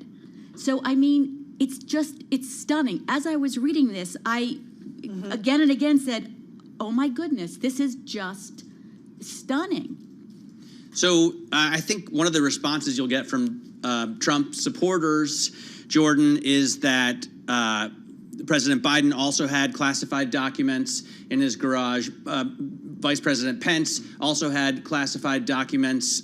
President Obama also had classified documents. How is the DOJ or Jack Smith, how are they going to differentiate these cases? The key word that we saw in the indictment was willful retention. So I think how they'll differentiate it is that Trump intended to hold on to these documents and perhaps as it was indicated in one of those conversations, use them against some of his perceived political enemies. There was General Milley, him using that to try and rebut some comments he made about trying to launch an invasion of Iran. So I think that'll be a difference, and also the extent to which the indictment lays out. Trump, as Judy was just laying out, tried to keep these documents from getting back into the hands of the National Archives and the Justice Department by misleading his attorneys and using his personal aide, Walt Nada, to move boxes around after he was issued a subpoena. I think those will be some of the qualitative differences that prosecutors will point to. But in the court of public opinion, to Republicans and Trump supporters, it might not matter. And they might just say, look, this is a double standard, and, and to hell with all of them. June, saving you 15 seconds. They'll say that, but if you notice, the concentration in this is not on him moving from the documents from Washington. It's on what he did afterwards with the documents and the game he played trying to keep them away from the prosecutors. Unlawful retention. Anyway, we're going to have lots more, certainly here at Bloomberg, for the coming weeks, if not months, if not years. June Grosso, Jordan Fabian of Bloomberg, Carol Master, Matt Miller. This is Bloomberg Business Week.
events, headlines, and breaking news 24 hours a day at Bloomberg.com, on Bloomberg Television, and the Bloomberg Business app. This is a Bloomberg Business Flash. It's 3:20 on Wall Street. Stocks holding on to their gains. We do check markets all day long at Bloomberg. The Dow, the S&P, NASDAQ 100 index, all solidly in the green, but not the Russell 2000. That index slumping now by 0.8%, but the S&P clinging on to its newly minted bull market status. Right now, we've got the S&P up 10, a gain of 0.2%. The S&P now at 4303. Will it close above that level today? The Dow up 76 right now, higher by 0.2%. NASDAQ up 69. For NASDAQ, for the composite index, the 100 index, I should say, that is a gain there of 0.5%. And to be clear, it's the NASDAQ 100 index. It's up now by 70 points. Russell 2000, as I mentioned, lower, down by 0.8%. Year to date, it's up 5.9% after quite a run in recent sessions. Sarah Hunt is portfolio manager at Alpine Woods Capital Investors. I think part of the move in the Russell has been a bit of a catch-up, so everyone's buying the laggards because you've seen the S&P move ahead, again, in a very, very narrow way. I think it really is going to depend on how that CPI data comes in next week and what the Fed does, but you're facing a bunch of tailwinds that are coming for companies, which is partially on the earnings front, because if you do get that drop in inflation that people are hoping for, that means the Fed can slow down or even pivot, which we're not even talking about anymore. And again, 10-year yield 3.74% with the 2-year, 4.59%. Spot gold down $3 the ounce, down 0.2% to 1961. Crude down 1.5%, 70.21 a barrel. I'm Charlie Pelleton. That is a Bloomberg Business Flash. All right, Charlie, thank you so much. Charlie Pellet with the Bloomberg Business News Flash. Charlie and everybody, we've been talking a lot about Tesla today with good reason. Stock still, Matt, it's not 100% anymore. It's 98.33%, the gains this year. Oh. But should we not talk about it? Well, it's still off, off of its highs from 2021. That's a really good point, some perspective, but it's been on a tear this year, and it's on track for its record 11th consecutive session of gains. So it's also a longtime favorite among retail traders. So let's get into it because there's been some news, some fundamental, just following on the heels of GM saying it's going to tap into Tesla's EV charging network, following also after Ford did the same thing. So let's get to it with David Welch, Bloomberg News Detroit Bureau Chief. He is on the phone from Detroit. David, great to have you here with Matt and myself. So now it looks like, $3 billion that Tesla stands to gain by 2030 because of these deals with Ford and GM. How big a nut is that when you look at the revenue picture for Tesla? I mean, at the end of the day, it's not huge revenue. I just think to me, it's interesting because you look over the past 5 years and they've made over $5 billion selling regulatory credits to the legacy automakers who need to meet clean air standards and don't have enough electric vehicles to do it. So Tesla just, $3 billion by 2030. Their revenue's over $80 billion a year now. It'll probably be much greater by then. So it's, it's a few percentage points. It's not massive for a growth company like this. But to me, it just stands out that they keep making money off their competitors. That's great. Because they have such a lead in electrification that their competitors keep giving them ways to either money or directly or ways to make money to fund their new products while they're trying to catch up to Tesla in the first place. So I have so many questions. I'm glad you could join us, David. Isn't this really cool in that it creates an industry standard, or is it global, or is it just the U.S.? Right now, it's just U.S. We'll see what happens globally. And I think it'll stretch to Canada as well. There are Chinese automakers. I think they've got their own standard over there, but Tesla does sell EVs in that market. I'm not totally sure what the confluence of different standards is over there. But U.S. market, it is very cool that we're getting one standard because honestly, it was kind of dumb that we had more than one. It's stupid. It's like Betamax versus VHS, right? Remember the old? Right. That's a classic business case, And for that matter, the days when, and I was an Apple geek in the early days when you started losing certain programs because it wasn't compatible with Windows or Microsoft products. Eventually, I think Steve Jobs caved and bridge the gap. But for a while, if you had Apple stuff, you couldn't use certain things. So speaking of caving, is Stellantis next? Because I'm looking forward to Dodge is going to make a Charger EV that is just going to be insane. Is that going to have a Tesla-style charging port? I bet it will. I mean, like, I think everybody has to cave at this point. You're talking about the number 1, 2, and 3 companies in EV sales in the U.S. I think Toyota will have to as well. And I think everyone is going to have to follow and do this. And so it's not, they're talking about an adapter to begin with, and then eventually just making putting a Tesla inlet port in the vehicle. It's not a radical change for anybody. It's not like they're, going from, a gasoline engine to a jet engine in the car. This is a plug. But it creates, I said we were talking earlier, whether you like Elon Musk or not, I mean, he can be kind of kooky. But having said that, is it just the possibility, though, of creating a significant, even more revenue stream for this company? We talked about $3 billion, but could it even be more in the future? Well, so the forecast I used from Piper Sandler and other analysts had forecasts out there, kind of some a little more similar, a little less, but directionally similar. And I think Piper Sandler's forecast is looking at not just Ford and GM, but basically everybody going this way. And I think now that this has happened, everybody's going to have to.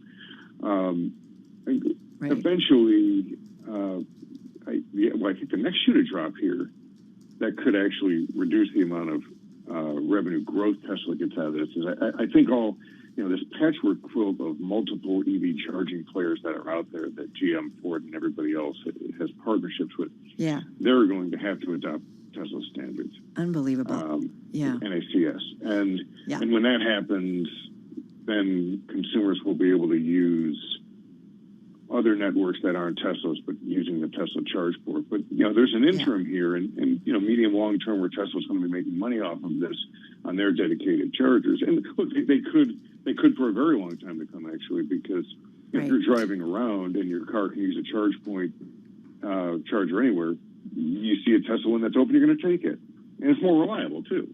Yeah, exactly.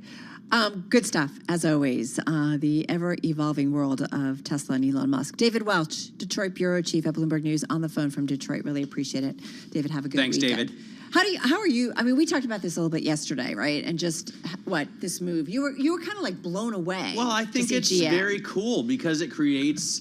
I always applaud kind of universal standards, even when they're not necessarily the best choice. For example, VHS.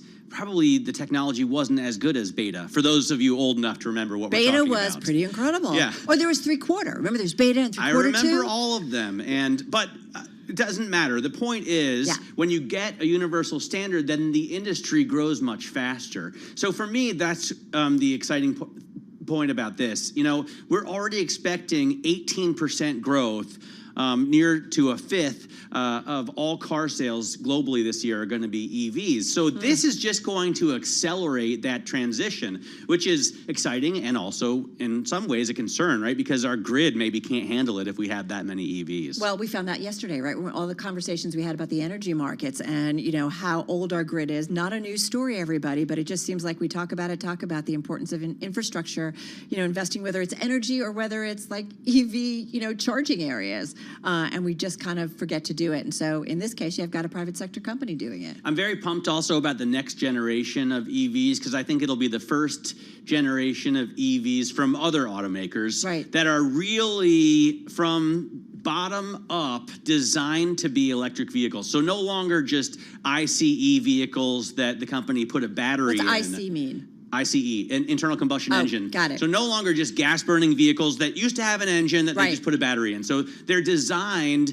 purpose-built to be EVs, and they're going to be not only much better in terms of everything, from range to handling to performance. Which is what Tesla is, right? Yeah, for sure. But they're also going to be much more affordable, which is what I'm looking forward to because, you go out there in the market right now. It's crazy. And you see vehicles like the BMW iX is really cool, but it's $90,000. $10,000 to start. Now you're starting to see real competition. I'm driving right now a Nissan Ariya, I think it's called, A-R-I-Y-A. I'm test driving it, and it's unbelievably cool. It's elegant in its design, it's fast, it handles well, it's fun to drive, and it's affordable. It's like starts at 45 grand or something. So kind of like the idea of when Prius was first, created as a hybrid. Was it thought about as from the ground up?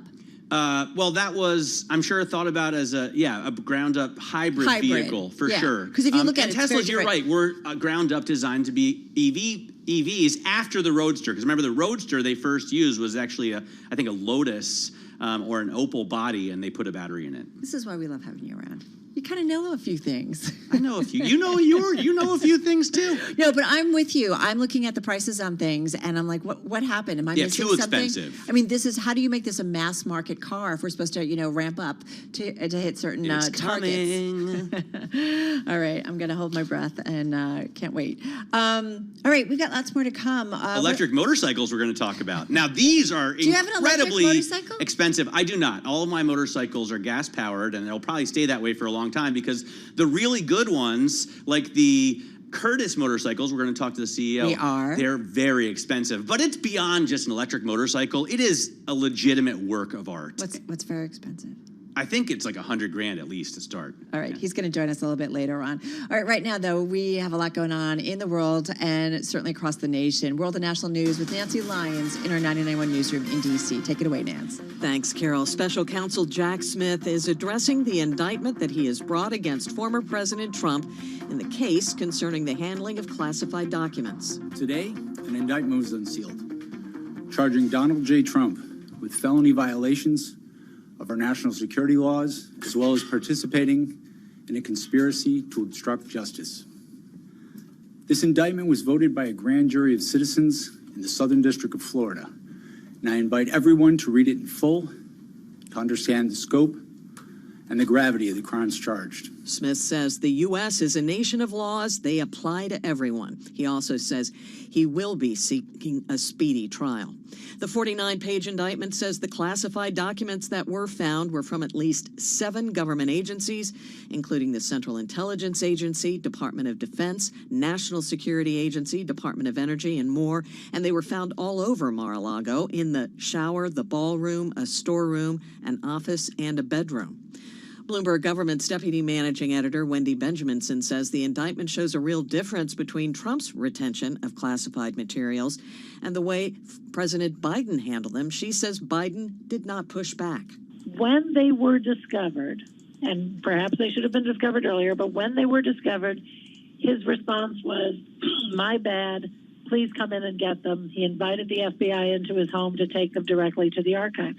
What you're seeing here today is President Donald Trump saying, no, tell them we don't have them. I don't want to give them up. Again, Bloomberg Government's Wendy Benjaminson. President Biden, when approached by reporters today, was asked if he's spoken with Attorney General Merrick Garland. He says he has no intention of talking with him, and he added he has no comment on what's happened. Global news 24 hours a day, powered by more than 2,700 journalists and analysts in over 120 countries. I'm Nancy Lyons.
markets, headlines, and breaking news 24 hours a day at Bloomberg.com, on Bloomberg Television, and the Bloomberg Business app. This is a Bloomberg Business Flash.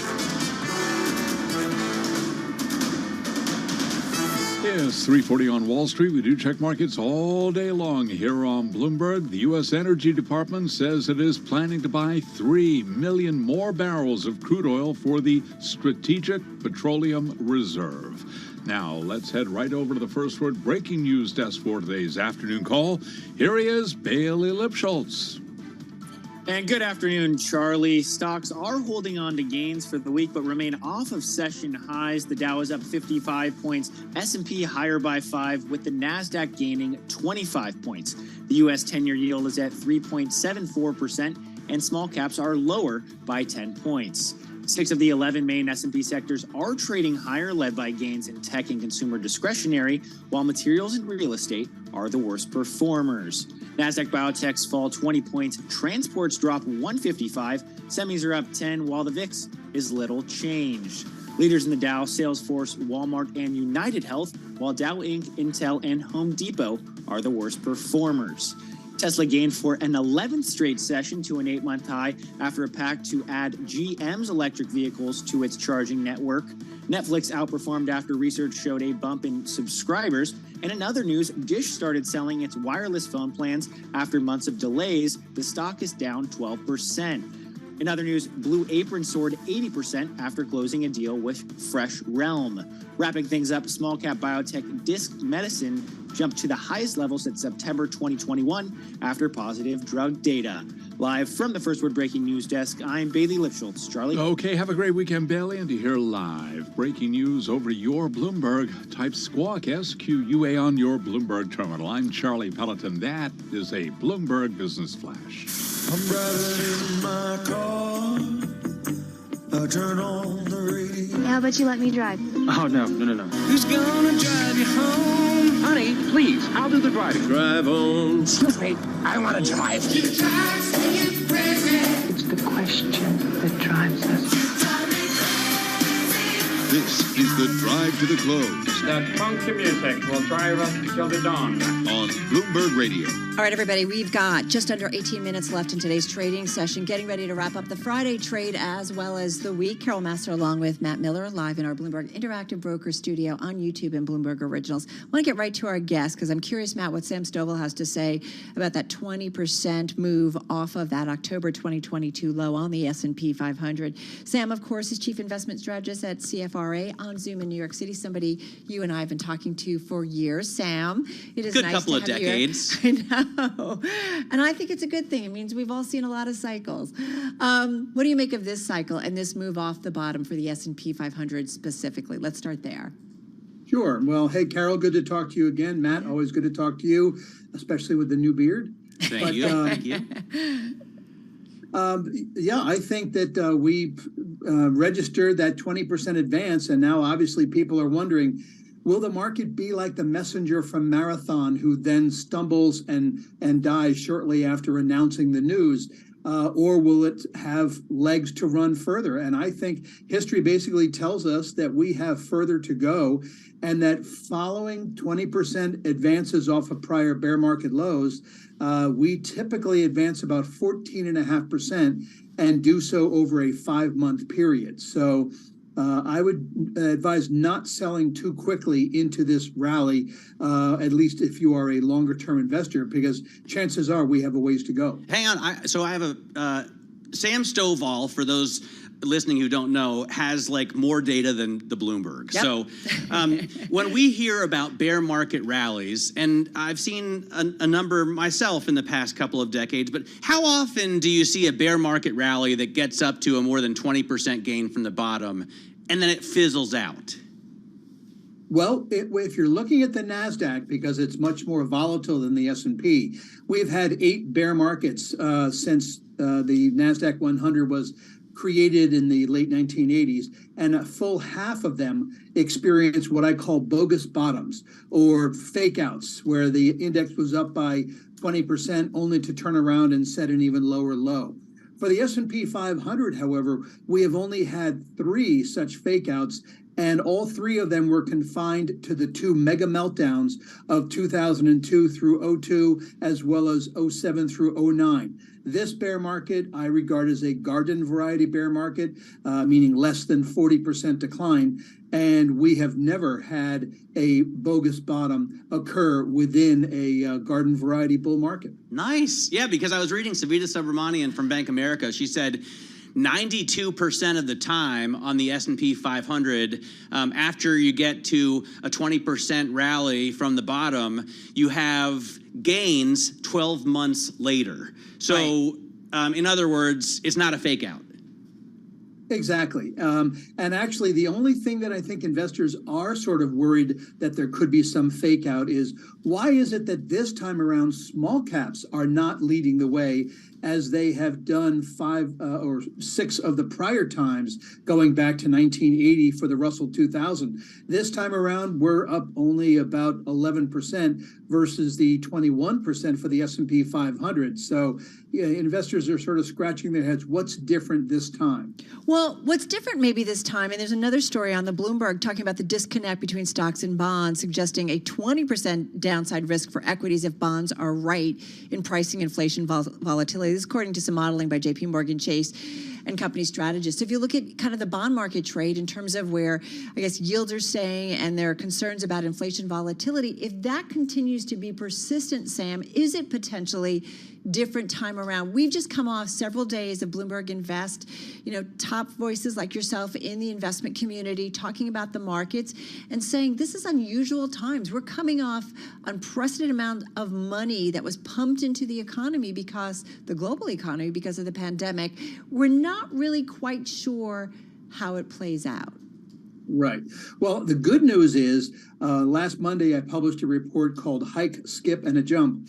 And what it showed was that going back to the beginning of when the Fed actually announced Fed fund changes, prior to that, they announced only discount rate changes, that whenever we did have that skip in the subsequent 8 weeks, meaning between those two FOMC meetings, the market was up 88% of the time, rising about 3.6% on average. So the good news is that if the Fed does indeed skip, as Fed funds futures are pointing to, that would be a positive sign.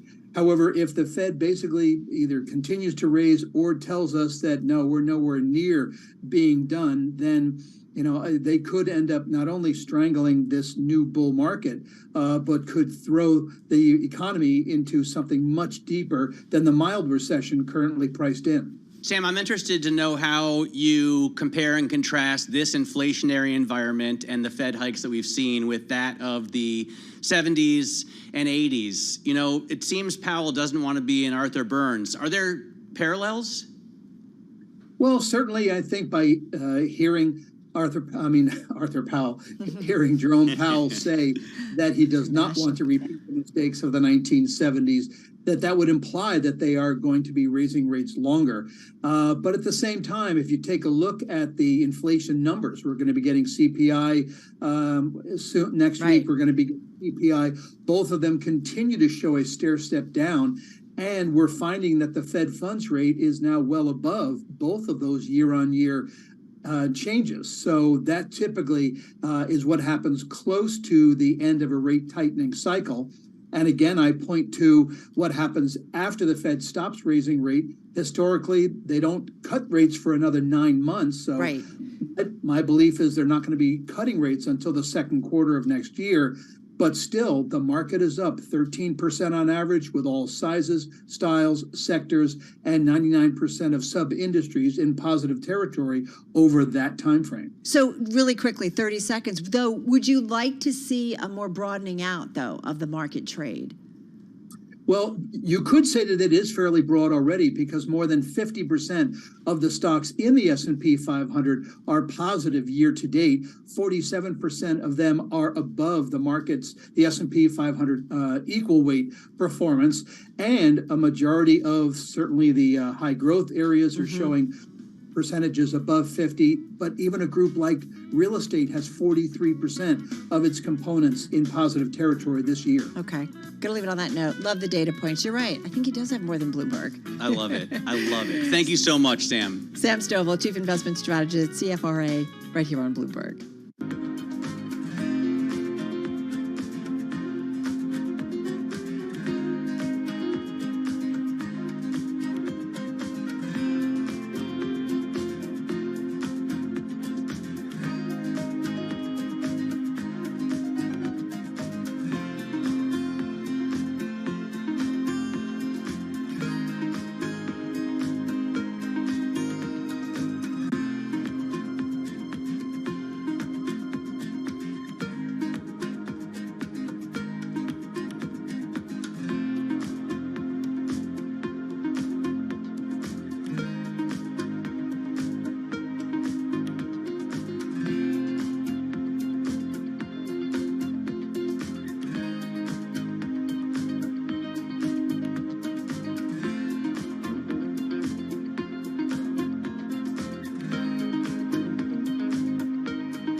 Your company news headlines on Bloomberg Radio.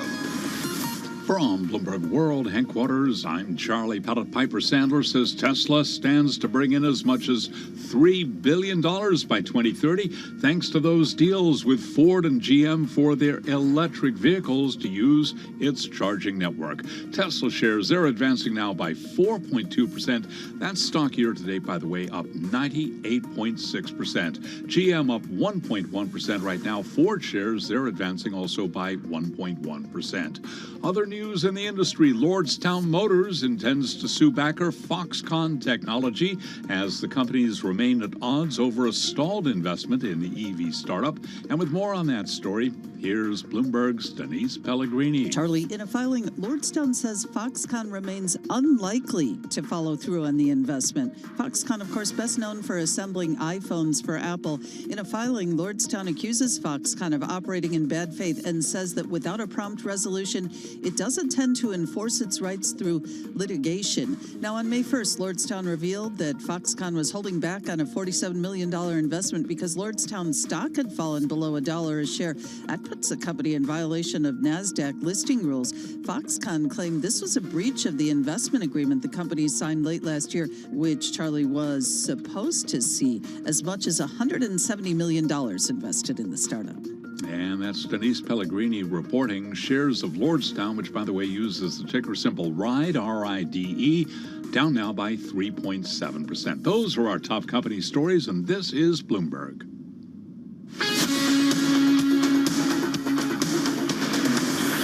You're listening to Bloomberg Business Week with Carol Messer and Tim Stenevec on Bloomberg Radio. All right, you are listening and watching Bloomberg Business Week. Carol Masser along with Matthew Miller in our Interactive Broker studio on YouTube and Bloomberg Original. So just got about 4.5 minutes left in today's session. That's right, just 4.5 minutes left in today's session, and then 2 hours left in today's program. Not that anybody's counting. It's a long show that you do here, you know? Well, what do you do? Oh, yeah, you do like those hour things or half-hour things. What or is two, that? What is that? Or two, but 3. It's a lot. Yeah, it's used to be little bit of a 4, so this feels like to you, this is a cakewalk. Right? It is. It'll be interesting to see what our colleagues have to say. We've got a lot coming up next week. Of course, the Fed meeting. We've got an inflation print. It was interesting to hear what Sam Stovall had to say, and it mirrors what we've been hearing from some other folks on Bloomberg, that when you get that 20% move off of that low on the S&P 500, you tend to see gains, whether it's for 5 or 6 months afterwards or for 12 months afterwards. But we shall see. Yeah, absolutely. Does the Fed stop that You know what somehow? I'm also excited about? Let's see, where is the S&P right now exactly? We are at 4298. Ugh. So we're definitely going to be we're definitely, it looks like, going to close in bull market territory, but we need to be at 4305.2 4305.2 to be at a 52-week high. to close the week. To close, yeah. No, to close, well, the week, Close the day, week at, the quarter. No, but to close the week at, right? To close the year at 4305.2 would be the highest level in the last 12 months. But what's the, like, and this is something maybe we should have asked Sam, that like when you get that close off the, with the 20% move, and then you go below it, and then you go, like, should we expect that this is what you're going to do? You're going to float around it for a while. Right. Well, like I'm not sure about that. And how we sticky did. does it have to be for there be those gains 5 or 6 months from now or 12 months from now? Do you know what I'm saying? Right. Well, look, we closed yesterday at an official bull market, right? If you consider 20% an official bull market. And the interesting point that Savita Subramanian made that I just double-checked with Sam is that 92% of the time that happens, you're higher 12 months after that day. So 12 months from yesterday. 8% though where it doesn't happen. That's true. Of course, nothing is It for could sure. be different this time around. I'm just trying to, It could be, for sure, definitely. I mean, that's how the markets work. Markets haven't done much, though, for the week overall. Anyway, we're going to head over to our TV colleagues, folks. Just a few minutes left in today's trading session. Matt and I are going to catch up with Katie and Scarlett, count you down to the close on this Friday and for the week. Beyond the Bell, it starts right now.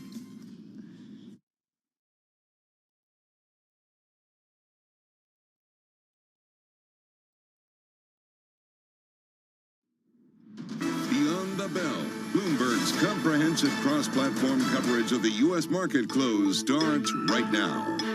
All right, about 2 minutes away from the end of the trading day on this Friday. Scarlett Fu and Katie Greifeld here. Romaine Bostic taking the day off. We are counting you down to the closing bell, and here to help us take you beyond the bell with a global simulcast, Carol Masser and Matt Miller, bringing together everyone across our different platforms: TV, radio, YouTube audiences. Did I miss anyone, Carol? Metaverse. Metaverse. Okay, thank you. Twitter Spaces.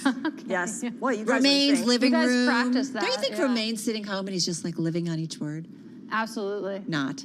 I don't think so. Yeah, I think he's moved on. I have to say, Matt and I have been going round and round about, this 20% move on the S&P 500. So we're officially From in the a bottom. bull market. Up from the bottom. Up from the bottom, not from the top. Up from the bottom. But does it have to stay there for a week to assume that we get gains? Because everybody's coming out and saying when you see this, you get gains in 5 or 6 months from now, right, Matt? Or we get it from a year from now? Sam Stovall said from an average bear market, which he considers considers this to be average since it wasn't like a 40% drop from the top.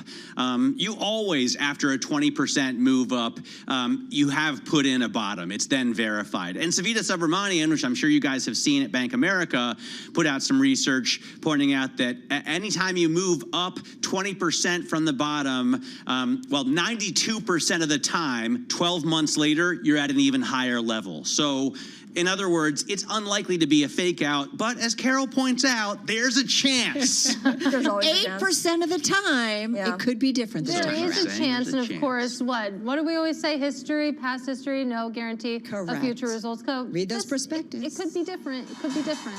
Read the fine print, right? Okay, we're about to count you down to the closing bell. Just 7 seconds left, and a lot of green here. Of course, you're not seeing the Russell 2000 there, but we do have gains, modest gains of about 0.1% to 0.2% here. The S&P 500 at 42.98, just below that 4,300 level. So we zoomed through 4,200. We reached that technical bull market, and we're slowly adding to it. The Dow Jones Industrial Average, surprisingly not the laggard here, actually, 33,877, and the NASDAQ at 13,259. Thank you, Tesla, because that stock continuing to add to its advance. Matt, what was it, 11 straight days of gains? Yeah, 11 straight days of gains, and it was the second biggest string of wins for Tesla stock since, I think, 2001 at some point. Yeah, it's a record 11th consecutive session of gains. Hey, guys, you want to guess what is the top performing name in the S&P 500 for the week overall? Tesla? No. It's probably something none of us use anymore. Adobe? Unless we're lying to our spouses. Oh, Match. Ashley Nicely Madison? done. Oh, Nicely done, Katie Greifeld. Yeah, Match, it's up about 6.5% for the week overall. And I'm just looking at worst performing, Dish Network, down about 12%. Although I do like the idea of a cheaper mobile phone plan. Oh, yeah, I know, right? Amazon, kind of upending With Dish, not with Match. Does Match have a mobile phone plan? That's what Dish is That's why Dish is moving today. Yeah, It's moving forward with that after months of delays. All right, so, and I guess Dish would be in communications services. Yes. If you take a look at the breakdown of S&P industry groups, you can see that they gained today a little, 0.13%, but it's better, I guess, than a stick in the eye. The biggest gainer was the Info Tech Index, as well as consumer discretionary. Which one is Tesla in? Is Tesla an IT company or Consumer discretionary. Consumer It's an discretionary. automaker. Yes, well, I mean, some people would debate whether it should be considered broadly an automaker. Of course, they make cars, but they also write a lot of software, and it's a technology. What does Kathy Wood say? For her, it's more of a technology play, right? Kathy says it's the future. Yes. I think she's got like a $2,700 price target on Tesla. But it's got a long way to go until it gets there. She's made a lot of money. She's made a lot of money for investors on that one. I'm just going to put it out there, the other side of the story. Well, not investors who still hold ARK, right? She's actually up for the year. On ARK? Oh. RK. Yeah, that makes sense, actually. Think Big about tech, yeah. the composition of her holdings, even without NVIDIA. I just look at the drop from the top, which is, that would not be a run-of-the-mill bear market. That's like It all depends on when you got in, right? massive. Exactly. Time And but as Katie knows, that doesn't stop the inflows, right? No, her base, especially if you look particularly in that flagship fund, it's very sticky. They are holding on. They are. ARK's up about 36%, I think, this year. There you go. I have a viewer who writes in, Carol. I ran into her in Florida when I was down there at the BNY Mellon Pershing Insight. She was doing I have a viewer who writes in and says, "Tell Carol to stop it." Stop it? Yes. Who's the viewer? Do I know this? It's Ryan. It's Ryan. Ryan, just go take your weekend already, will you? It's not Romaine, though. No, definitely not Romaine. No, he's I writing in as actually Ryan. think Ryan is tougher than Romaine.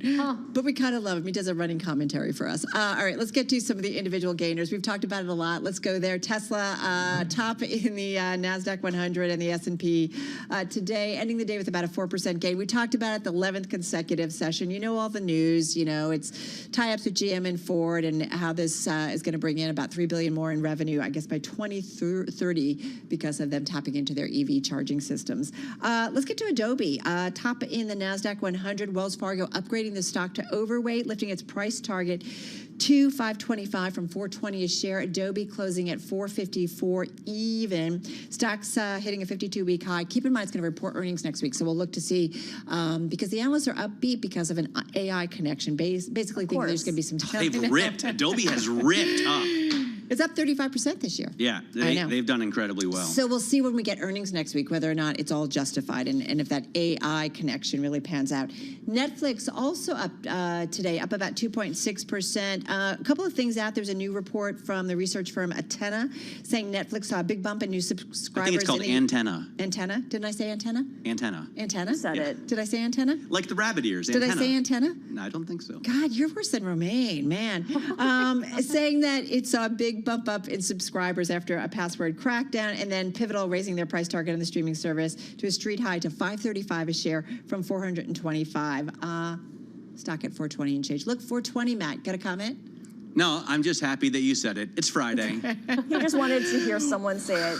Well, Carol, you mentioned Tesla. Of course, the flip side of that are the companies that lose out, with Ford and GM signing up with Tesla's charging network, EVgo among them, off by 12%. Dish Network, we just mentioned, finally launching its wireless phone service, and DocuSign off by 2.5%. This is actually a reversal from earlier because the stock had risen off a beat and raise quarter, but they're now saying that customers are getting more cautious, deal sizes are shrinking, and volumes are falling. So some cautious commentary there. And Target getting a downgrade from Citi to neutral.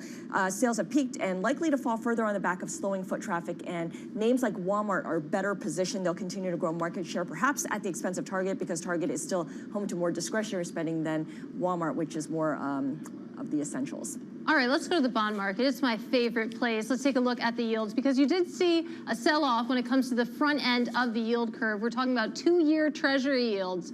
Up about 9 basis points or so, because that is a sell-off. Then you take a look at the 10-year yield. You did see a little bit of that selling pressure, but less so, up about 2 basis points or so. And then you move out further the curve to those duration moves. Little bit of buying there, very, very little bit, less than a basis point if you look at the 20-year. But it makes sense, I guess, if you look at the 2-year up 9 basis points. We do have a hefty week next week. We've got CPI, and then we get the Fed decision. It seems like the word of the week is a hawkish hold. Maybe that hawkishness is being expressed in the 2-year Treasury yield. Like the branding we're all trying to do. Like, it's just kind of crazy. The Fed's going to do what it's going to do, but it does feel like, right, they're going to pause. And you do wonder, I'm looking at that 2-year, right? 4.6. What CPI we're looking at, ex-food and energy, year over year, 4.1. I mean, Sam Stovall making the point that, listen, the Fed is getting closer. They brought inflation down a lot,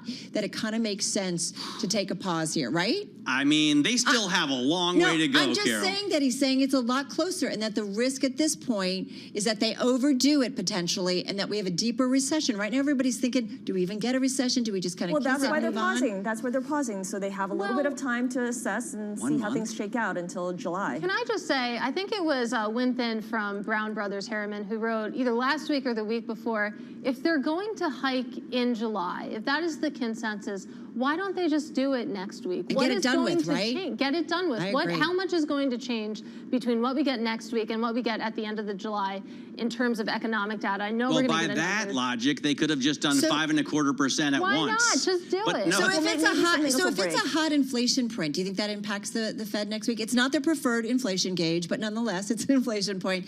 Do you think that they ultimately then maybe make a move and raise rates real quick? I mean, I would love to be a fly on the wall in the Fed meeting on Tuesday after that print that we get in the morning. That would be fantastic if they would let me in there. I don't think they will. You're not? They might like Kaylee Lyons. She's getting, I mean, she's making some inroads there in D.C. Yeah. All right, guys, have a great weekend. That's going to do it. A wrap for our cross-platform coverage, radio, TV, YouTube, and Bloomberg Originals. We call it Beyond the Bell. We will see you again, same time, same place. Actually, even earlier. Matt gets upset that I don't tease the we'll see you at 3 p.m. on Monday. I know, on Monday. I won't. Okay, I'm going to take a couple days off. Not same time, but same place. What, you're out on Monday? I'm out on Monday. I'm with you, Matt. Remember we talked about it? Oh, yes. Focus, focus. All right, guys, have a good weekend.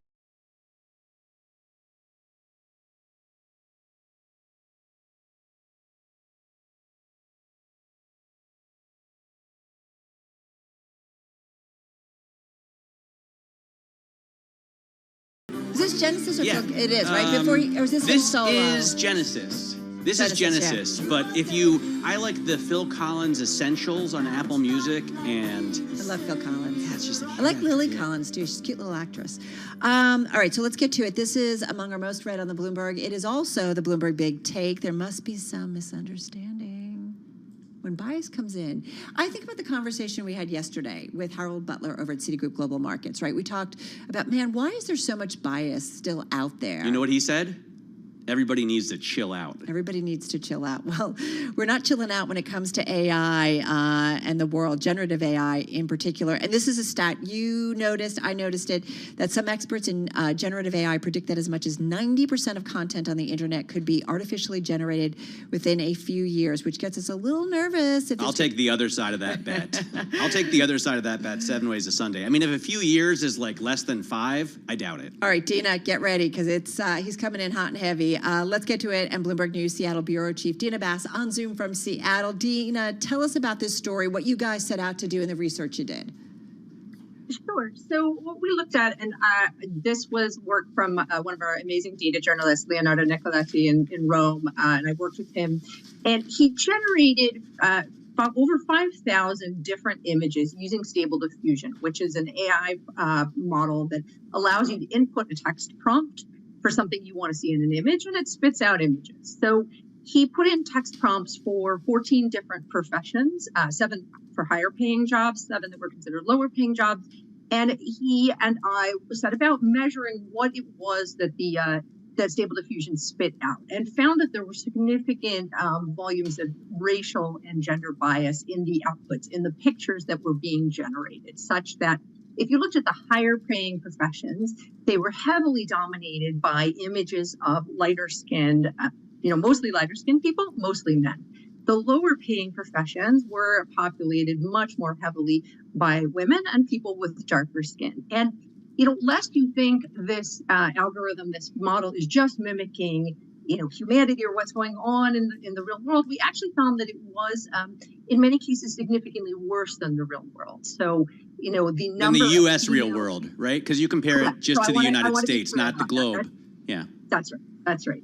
But the largest single, collection of images in the data set that underlies Stable Diffusion are English language images. And a lot of the content on the internet comes from English-speaking countries from the U.S., which is why we felt it was, legitimate to make that comparison. Now, what I wonder, Dina, is isn't it possible that the AI goes to a little bit of an extreme just to make a point, sort of like you guys did in the story when you said 90% of the content on the internet could be artificially generated by artificial intelligence within a few years, which I don't think is really the base case, right?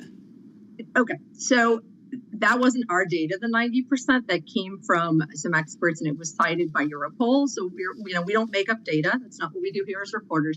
And AI doesn't do anything to make a point. It's not human. You're imputing your motivations or the way that you might do something to an algorithm that is essentially, at the end of the day, math and numbers and weights. So it doesn't have intentionality. It's not trying to make a point. No, I just thought, this is probably not the base case. If you poll, of course you don't make up data. I'm sure that some experts think that it's possible that 90% of the content on the World Wide Web will be generated by AI within a few years, but it's probably not the base case, right? And so I'm not sure what base case means in this context, and I'm not sure why you're harping on the 90%. Does it matter if it's 50%? The issue that we're trying to grapple with in this story is that an increasing volume of content, both text and images, available on the internet, available out in the world, will start to be what's called synthetic. It will be generated by AI models.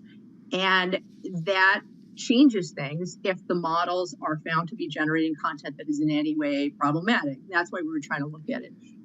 I'm not sure it matters if it's 50% of images or 90% or 20%. The point is models are generating things, they are bringing things into the world. And if those images cause problems, it's better to reckon with that now and not to try to put the genie back in the bottle at some point in the future. Does that make sense? And I don't know, Dina and Matt, I don't know if this is where you're getting at, but I guess the point is that if it's not generating as much material as we think it is, it's not good if there's any bias in any of it, but if it's not the dominant amount of material that's out there, then maybe it's not such a I'm just big thinking deal. that the AI probably gives you stereotypes because it releases data based on probabilities. And I'm not saying that that's good. I understand why it's bad, but it just makes sense to me that the AI would give you those kinds of results.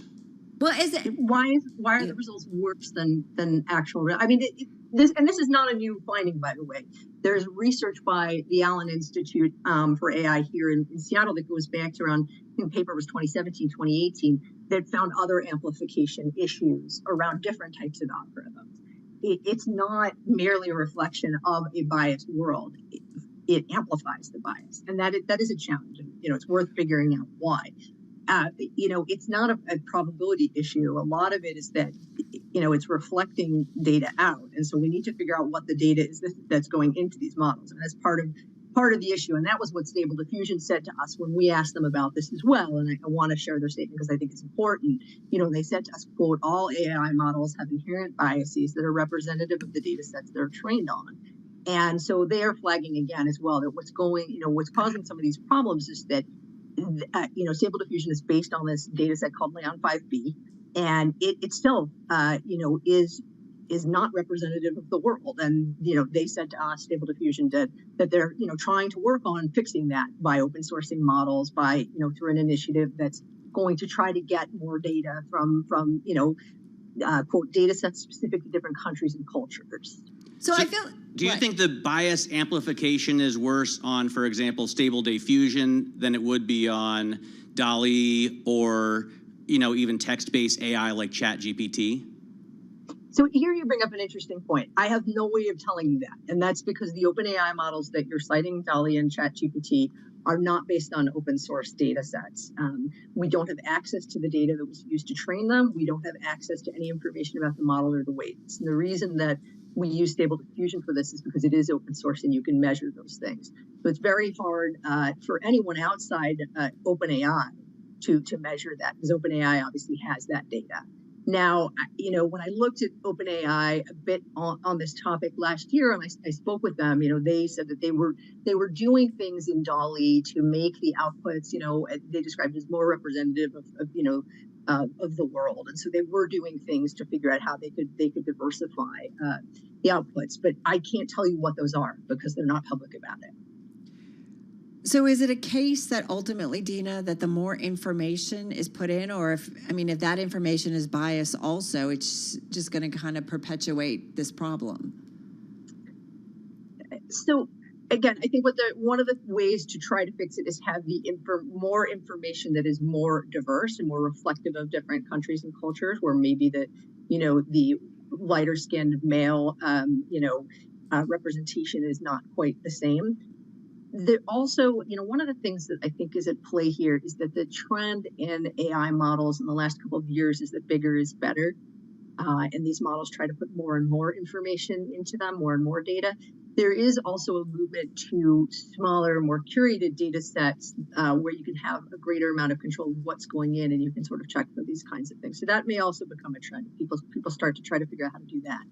Well, it's definitely an important part of the conversation because we talk about AI all the time, but kind of got to understand ultimately what impact it can have. All right, Dina Bass, thank you so much. Seattle Bureau Chief at Bloomberg News on Zoom from Seattle. Are you feeling better about this? I feel fine about it. I just want to try and get to the bottom of the problem with, in this case, Stable Diffusion, but in general, AI. You don't want this kind of amplification for sure. It's not good. All right, you're listening. More to come on Bloomberg Business Week. Carol Master, Matt Miller, and this is Bloomberg Radio.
news, headlines, and breaking news 24 hours a day at Bloomberg.com, on Bloomberg Television, and the Bloomberg Business app. This is a Bloomberg Business Flash.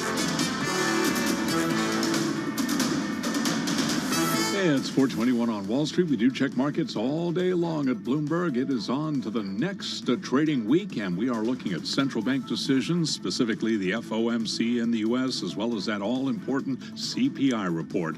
Another winning week, 7 in a row for the NASDAQ Composite Index, 2 in a row for the Dow, 4 winning weeks in a row for the S&P 500 Index. S&P today up 4 points, finishing the week, though, below 4,300, 42.98, up 0.1%. In the year-to-date column, as you check out those 401k statements this weekend, up by 11.9% on the S&P. The Dow up 43, a gain there of 0.1%. NASDAQ up 20 today, higher by 0.2%. 10-year yield 3.74%, with the 2-year 4.60%. Spot gold 19.60 the ounce. West Texas Intermediate crude at 70.38 a barrel. WTI down by about 1.3%. Bottom line here, S&P 500 inching further into bull market territory. I'm Charlie Pellet. That is a Bloomberg Business Flash. All right, Charlie, appreciate the update. Carol Master along with Matt Miller live in our Bloomberg Interactive Brokers studio on YouTube and Bloomberg Originals right here on Bloomberg Business Week. We know a lot of news on crypto this week, to say the least, Matt. U.S. really feel like it's being thrown into deeper array. You had also Binance today. Banking partners getting ready to rescind support, liquidity drying up, traders withdrawing tokens from the platform as regulators are clamping down on the company and its owners. So it's been a week full of some really tough news for the crypto universe. Yeah, absolutely. The Coinbase move probably felt more by U.S. investors, obviously, because it's publicly traded here. But Binance is the big cat in this industry. And if it starts to lose, I guess, scale, that's a problem for advancement in this in crypto. It does wonder about kind of this latest stress points and the viability of the U.S. crypto industry. So let's get into it with Solidus Labs Vice President of Regulatory Affairs, Kathy Kreninger, also former Director of the Consumer Protection Financial Bureau, joining us via Zoom from Washington, D.C. once again. Solidus is a crypto market surveillance and risk monitoring platform, just for those of you not in the know. Kathy, good to have you back with us. Your gut take on the news this week and what it means for the U.S. crypto industry. Well, you said it here, too. It is quite a week. When you thought the news couldn't get any bigger, we find ourselves continually on a roller coaster with this industry and unfortunately, particularly in the U.S. Look, I've said it before. Agencies should go after bad actors. That's exactly what you want to see happen. So there are certainly some allegations that Binance needs to address. And having that out in the open, frankly, gives them the opportunity to do that. No surprise, the SEC has been engaging in investigations into a number of platforms and operators in the crypto space now for quite some time. So having the cases out there and in the open matters. The other side of it, as you mentioned with Coinbase, they're two very different cases. So let's focus in on Coinbase in terms of what they can do. Well, really, the similarity, I think, between the two is compliance is almost impossible for crypto businesses, or that's what they tell us. Is that true? You know, because we hear Gensler say, all we want you to do is come into compliance. And these crypto businesses say, there's no way for us to do that. We've applied and they rejected us. There are some real challenges here around the definitions and the requirements, definitely. So, and actually a great hearing on Tuesday that included a Coinbase witness, as Chairman Thompson of the House Agriculture Committee noted, highly unusual to have a witness before the committee who's now the subject of an enforcement action and litigation by an agency, but that was par for the course and why the hearing was so important and the legislation was so important. So it is challenging, no doubt. There are very few crypto businesses or special purpose registrations that have gone through that are related to crypto. And part of that has to do with the business that they are engaged in and the fundamental disclosures, requirements, and registration nuts and bolts that the SEC requires that they just simply cannot actually comply with. Some of it also is related to what the nature of these assets are and having that be clear in law. Coinbase is a publicly traded company. They go through a rigorous process that they have outlined repeatedly around their assessment of which assets are or are not securities, and it is not their intention to list securities, as many of the platforms say. So why they would be subject to registration is something that, again, this case now is going to really be at the heart of the matter of. Are these assets securities and why? And the SEC actually, asserting that and proving that. What's your take, by the way? I mean, people always talk about the Howey test. And there are some cases in which it's very clear, and I think Gary Gensler has said himself there are some cases in which it's, Bitcoin, for example, is not a security. But in a lot of these instances, you can debate whether it's a security or a commodity. You definitely can. I mean, it comes down to, again, whether there is an aspect of decentralization in terms of whether this is, that group of people that you expect to benefit from and reap the rewards of their work and their efforts. So that is one prong of the analysis, certainly under the Howey test that gets some attention, and there are certainly things like Bitcoin that you would argue is decentralized. I think there is some real question too over what ownership aspect there really is and what anyone actually owns. And so the other dynamic here in terms of what securities law requires, that takes me back to the first question you asked, and what is important here? It is important for issuers and listers to actually disclose what the asset does, what it's intended to do, how it's used, who's behind it. There are some classic things that, again, good actors in crypto claim they're already doing and meeting. So in some respects, meeting the spirit of that important information and getting it to investors. But all the mechanics of registration are things that they simply cannot actually meet. So Kathy, we had a conversation, Matt and I, yesterday with former SEC Chair Jay Clayton, and Dan Moorhead, also, who's very involved in the crypto space. And I do wonder, one of the points that came up is that you do already see sovereign, being issued based on blockchain technology around the world. And I do wonder, as we think about the legitimacy of crypto going forward, has kind of the train left the station? And so that if the U.S. is not on board in terms of figuring out the regulatory framework, along with other folks, in the world, that they will be ultimately left behind. Can we make that conclusion if they're not involved, if the U.S. isn't involved, U.S. regulators? Look, I agree with that in part. I would say the U.S. markets are such that there will always be an interest by companies to serve U.S. markets, and that will come back around. I think where it really does concern me is the national security dynamics. We have benefited from decades and even, I suppose, more than a century of U.S. innovation setting the standard for how the globe operates. We built the financial systems of the world. So there is a national security benefit to that. The dollar being, basically the world's currency. We benefited from that.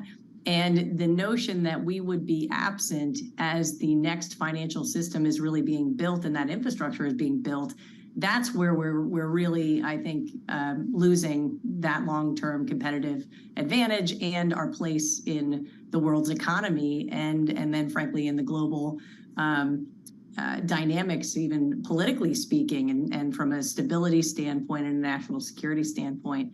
So that does concern me greatly, and I think is hugely unfortunate if we just concede. The other thing I would note that is so different this year is really Chair Gensler's statement and attitude when you get to, what is there room for in this new economy, and his stance that the only digital currencies that are necessary are the ones that already exist and are issued by governments. That really does undermine the potential and opportunity that's here. But some of it gets to terminology too. I've not really believed that the future of a lot of the tokenization is truly in currency, and really replacing sovereign currencies. But there is, I think, a lot with the infrastructure that having stable coins, and certainly having digital assets is hugely beneficial. Do you think there's a consensus feeling in Congress about which way we need to go in terms of either supporting it or killing it? I continue to believe that on both sides of the aisle, there's a lot of interest in setting this up the right way and understanding the potential and having the conversation. A lot of concern, frankly, about the scams and fraud and dynamics around FTX that's completely legitimate. I mean, look, whenever any new technology comes into play, there are going to be those challenges. And that's, I think, hugely unfortunate, and where the industry needs to step up, calling out the bad actors, where agencies should focus their energy going after them. But where there are not clear rules that good actors can follow, that's really where you see the flight that we are, certainly people are asserting leaving the U.S. markets, and we're seeing some of that at Solidus. All right, we got to run. Hey, Kathy, thank you. Appreciate you weighing in on all of this. Kathy Kraninger, Vice President of Regulatory Affairs at Solidus Labs, former Director of the Consumer Protection Financial Bureau, joining us on Zoom from Washington, D.C. Matt, did you see the story about Robinhood removing 3 tokens from its crypto trading platform? I think anyone's going to be doing that. If they've been defined as a security by the SEC, you got to get rid of them. Right, they've got to be nervous. All right, let's get to world and national news once again. Nancy Lyons in our 99.1 newsroom in D.C. Hey, Nance. Thanks, Carol. We have one set of laws in this country, and they apply to everyone. That special counsel Jack Smith defending the indictment unsealed this afternoon against former President Trump's handling of classified information. Our laws that protect national defense information are critical for the safety and security of the United States, and they must be enforced. Violations of those laws put our country at risk. Smith says he'll be asking for a speedy trial in the case. A federal judge in Florida who handled Donald Trump's dispute last fall with the Justice Department over the documents has apparently been initially assigned to the former president's new criminal case. U.S. District Judge Aileen Cannon's name was apparently on the summons that Trump's attorneys received yesterday. As for specifics in the indictment, it details in words, photographs, and conversations how the former president allegedly engaged in a conspiracy with a close aide to resist returning classified materials, even after receiving a subpoena requiring him to do so. That aide has also been indicted. Bloomberg Law host June Grasso says it's stunning to read how Trump responded to requests to collect the documents. Some of the things he said were, Trump said, I don't want anybody looking. I don't want anybody looking through my boxes. I really don't. I don't want you looking through my boxes. Then he also said, well, what happens if we just don't respond at all or don't play ball with them? Bloomberg Law host June Grasso quoting from the indictment. It also says Trump shared the classified documents freely and even indicated he knew some were classified. Trump has denied any wrongdoing and claims the charges are political. President Biden, when asked about the indictment today, said he would not comment.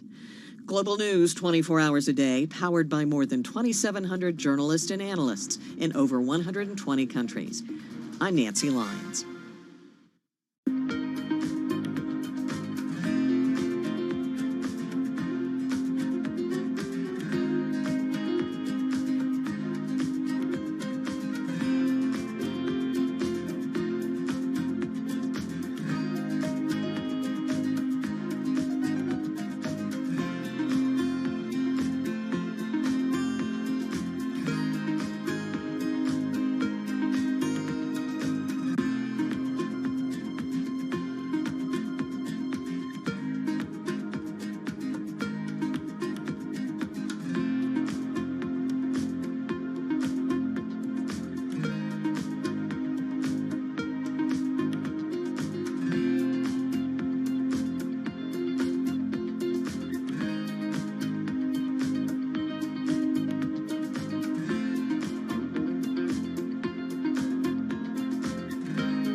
news, headlines, and breaking news 24 hours a day at Bloomberg.com, on Bloomberg Television, and the Bloomberg Business app. This is a Bloomberg Business Flash.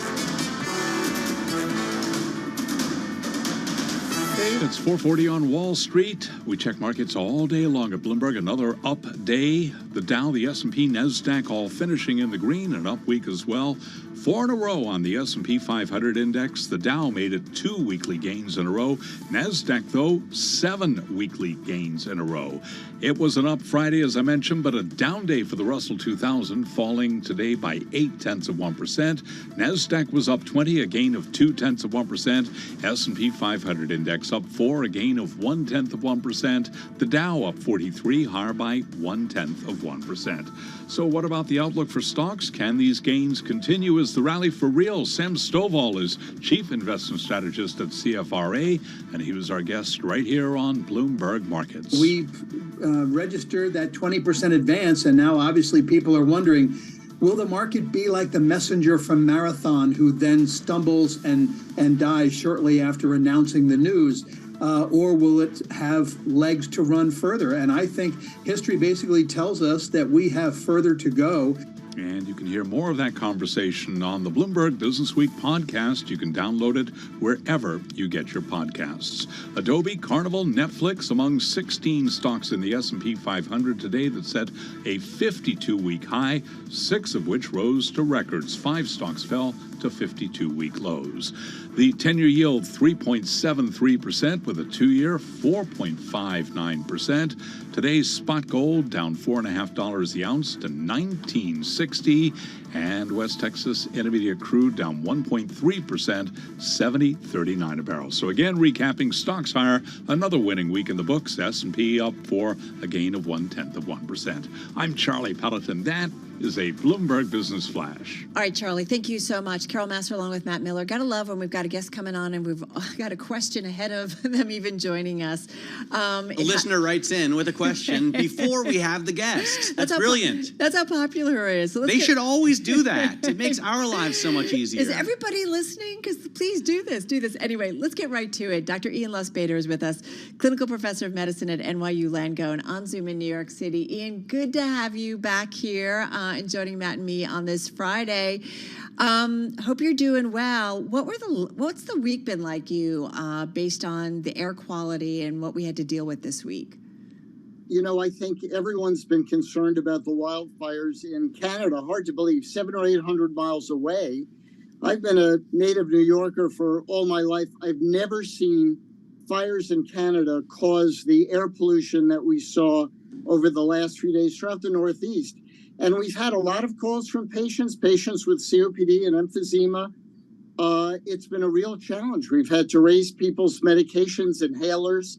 And I think there's also this anxiety on top of COVID anxiety and on top of all sorts of anxiety that they're vulnerable, that there's really no safe place to go. There's still some indoor air pollution and going out on the street, there's a lot of coughing, this acrid smell. And so there are real concerns, and also not only short-term but long-term concerns, because smoke has, hundreds of chemicals, carbon monoxide, carbon dioxide, particle size, large particles, small particles, really all smoke, but especially wood, organic chemicals, things like toluene and xylene, sulfur dioxide. And some of these, over a long period of time, can have, risks, as potential cancer risks. So it's been a problem for the patients and for the doctors. So this leads well into the question that our listener has, wondering about the everyday health effects of pollution from cars and buildings. If you're walking around New York City, you're going to smell a lot of weed. There's smoke everywhere. What can we do, this listener wants to know, if we're living in the city or near the city, to protect ourselves? Is it just masks, air filters? Is there anything else? Well, certainly, the N95 masks, certainly for people with lung disease, or if you can get one, is very helpful, right? So some of these particles, you've got large particles that generally the cilia in the nose and the nose hairs and sinuses can filter out.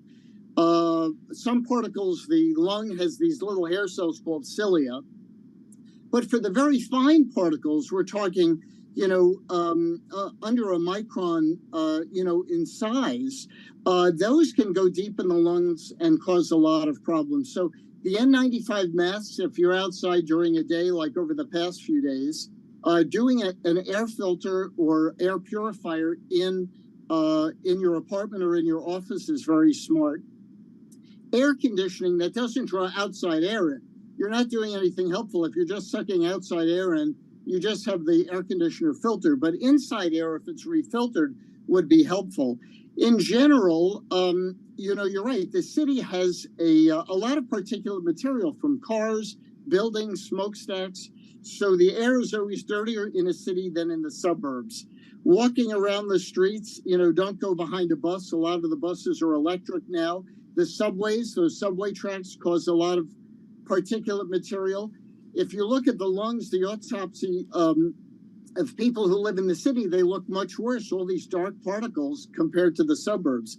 Living in the city, you have intrinsically higher risk. You can wear a mask outside. It's hard for most people to do that. That probably would help a bit, and use an air filter and air purifier in your office and in your home. I have to say, I've continued wearing a mask even post-COVID. Just especially in and around the subway, because I don't know. I just feel I didn't even wear one during COVID. I'm very Although I comfortable understand that there are health benefits, and it may not have been the smartest move on my part. I just don't like to wear a mask. I don't know. Go ahead, Ian.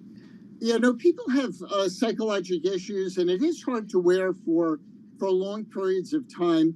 By and large, the air quality in New York is not terrible. They grade it really as sort of low, medium, and high, under 50, 50 to 100, and over 100. So it was well over 100 during the bad days. And I would say for that, wear a mask. I wore a mask when I left the office, an N95. Most times in the city, the air quality is not that bad because of the changes. But certainly if you're near a smoky area or if you have lung problems, I would play it safe. And even getting a surgical mask can help. Cloth masks are useless, bandanas, that kind of thing. They didn't help with COVID. The viral particles went right through those. But investing in a good either respirator mask or N95, who knows in the future what other problems there may be. New York was not really prepared for this. Right. We've never seen it. And I think we need to get prepared for other issues. There are homeless on the street, and we have a lot of people who are vulnerable.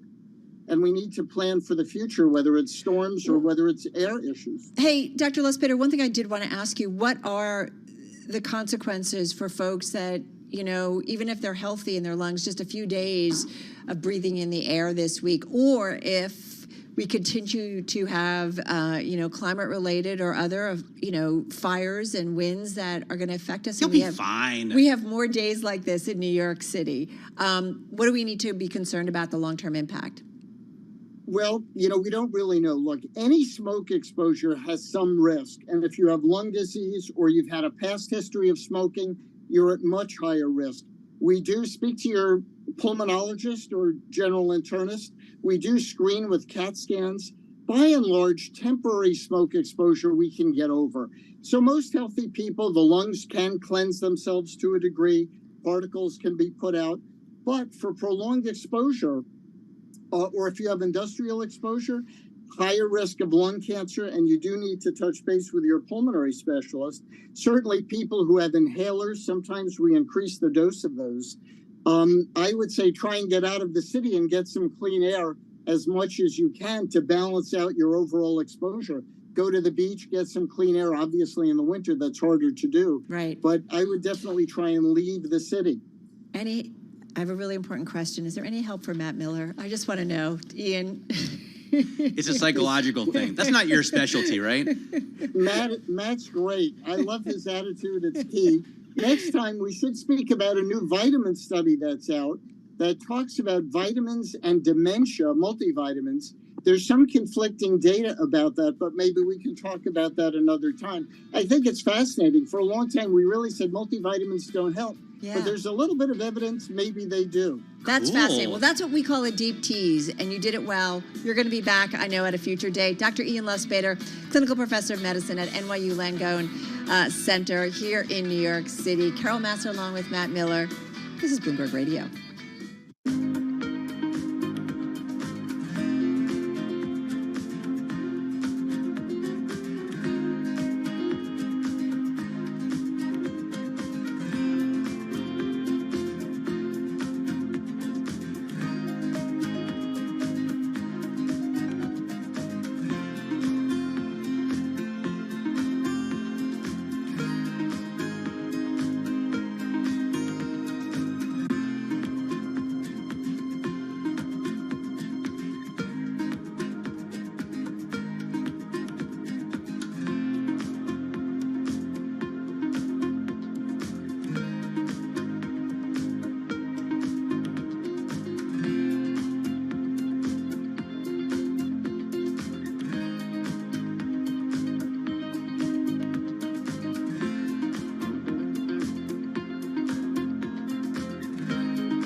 your company news headlines on Bloomberg Radio.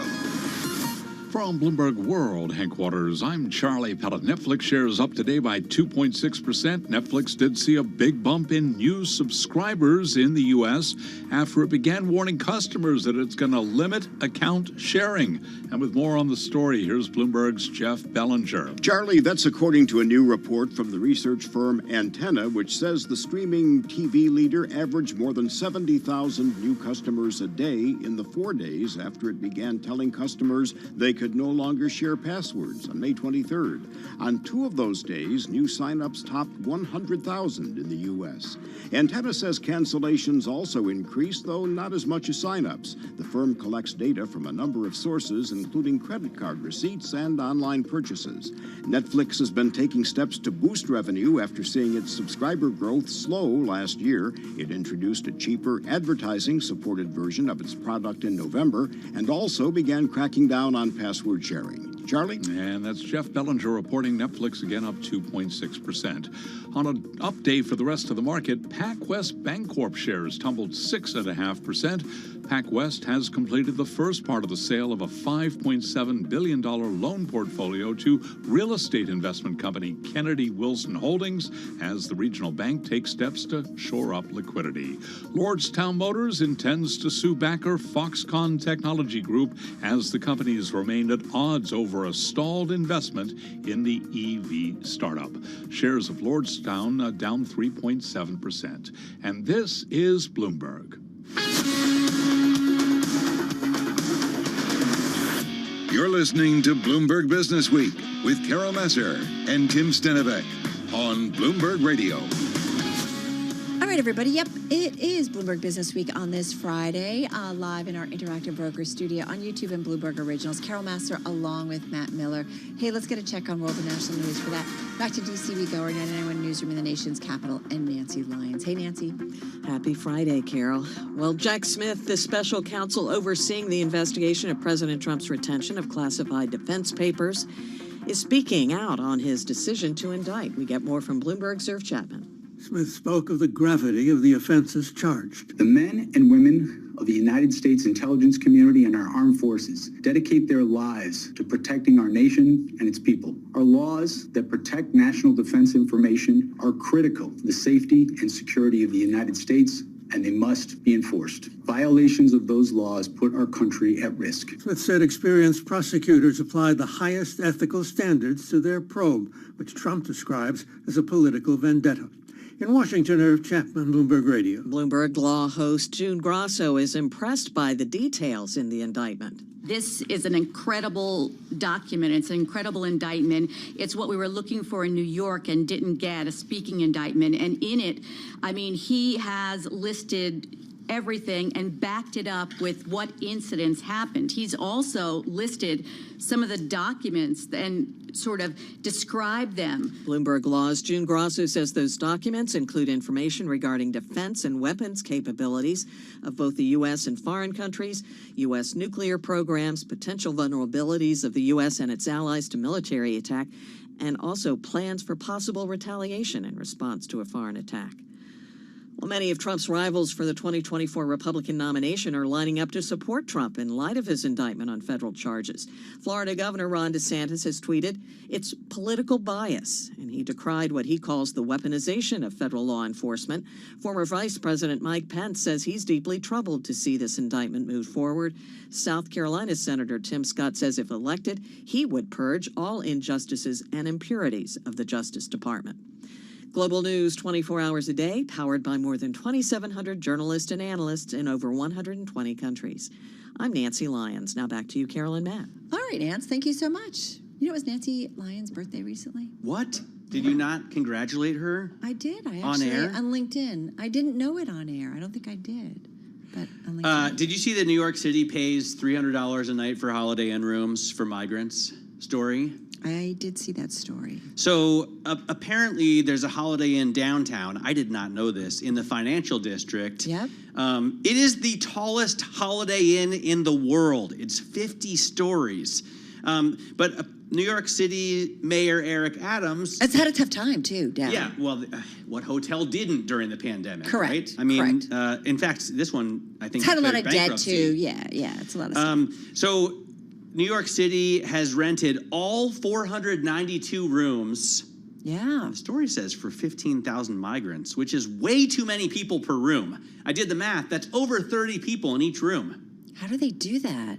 I suspect that they actually spread those 15,000 migrants over multiple hotels. Oh, over the next 15 months. Oh, I see. So in and out. So in and out. Yeah. So typically the hotel charges $110 a night, Yep. but from the city, they're going to get $190 a night for those rooms, which still to me seems like a pretty good deal for a hotel in Manhattan. I mean, I don't know. I haven't canvassed all the hotels in Manhattan. Why is the city paying more though? I guess they just wanted to make them an offer they couldn't refuse. I guess.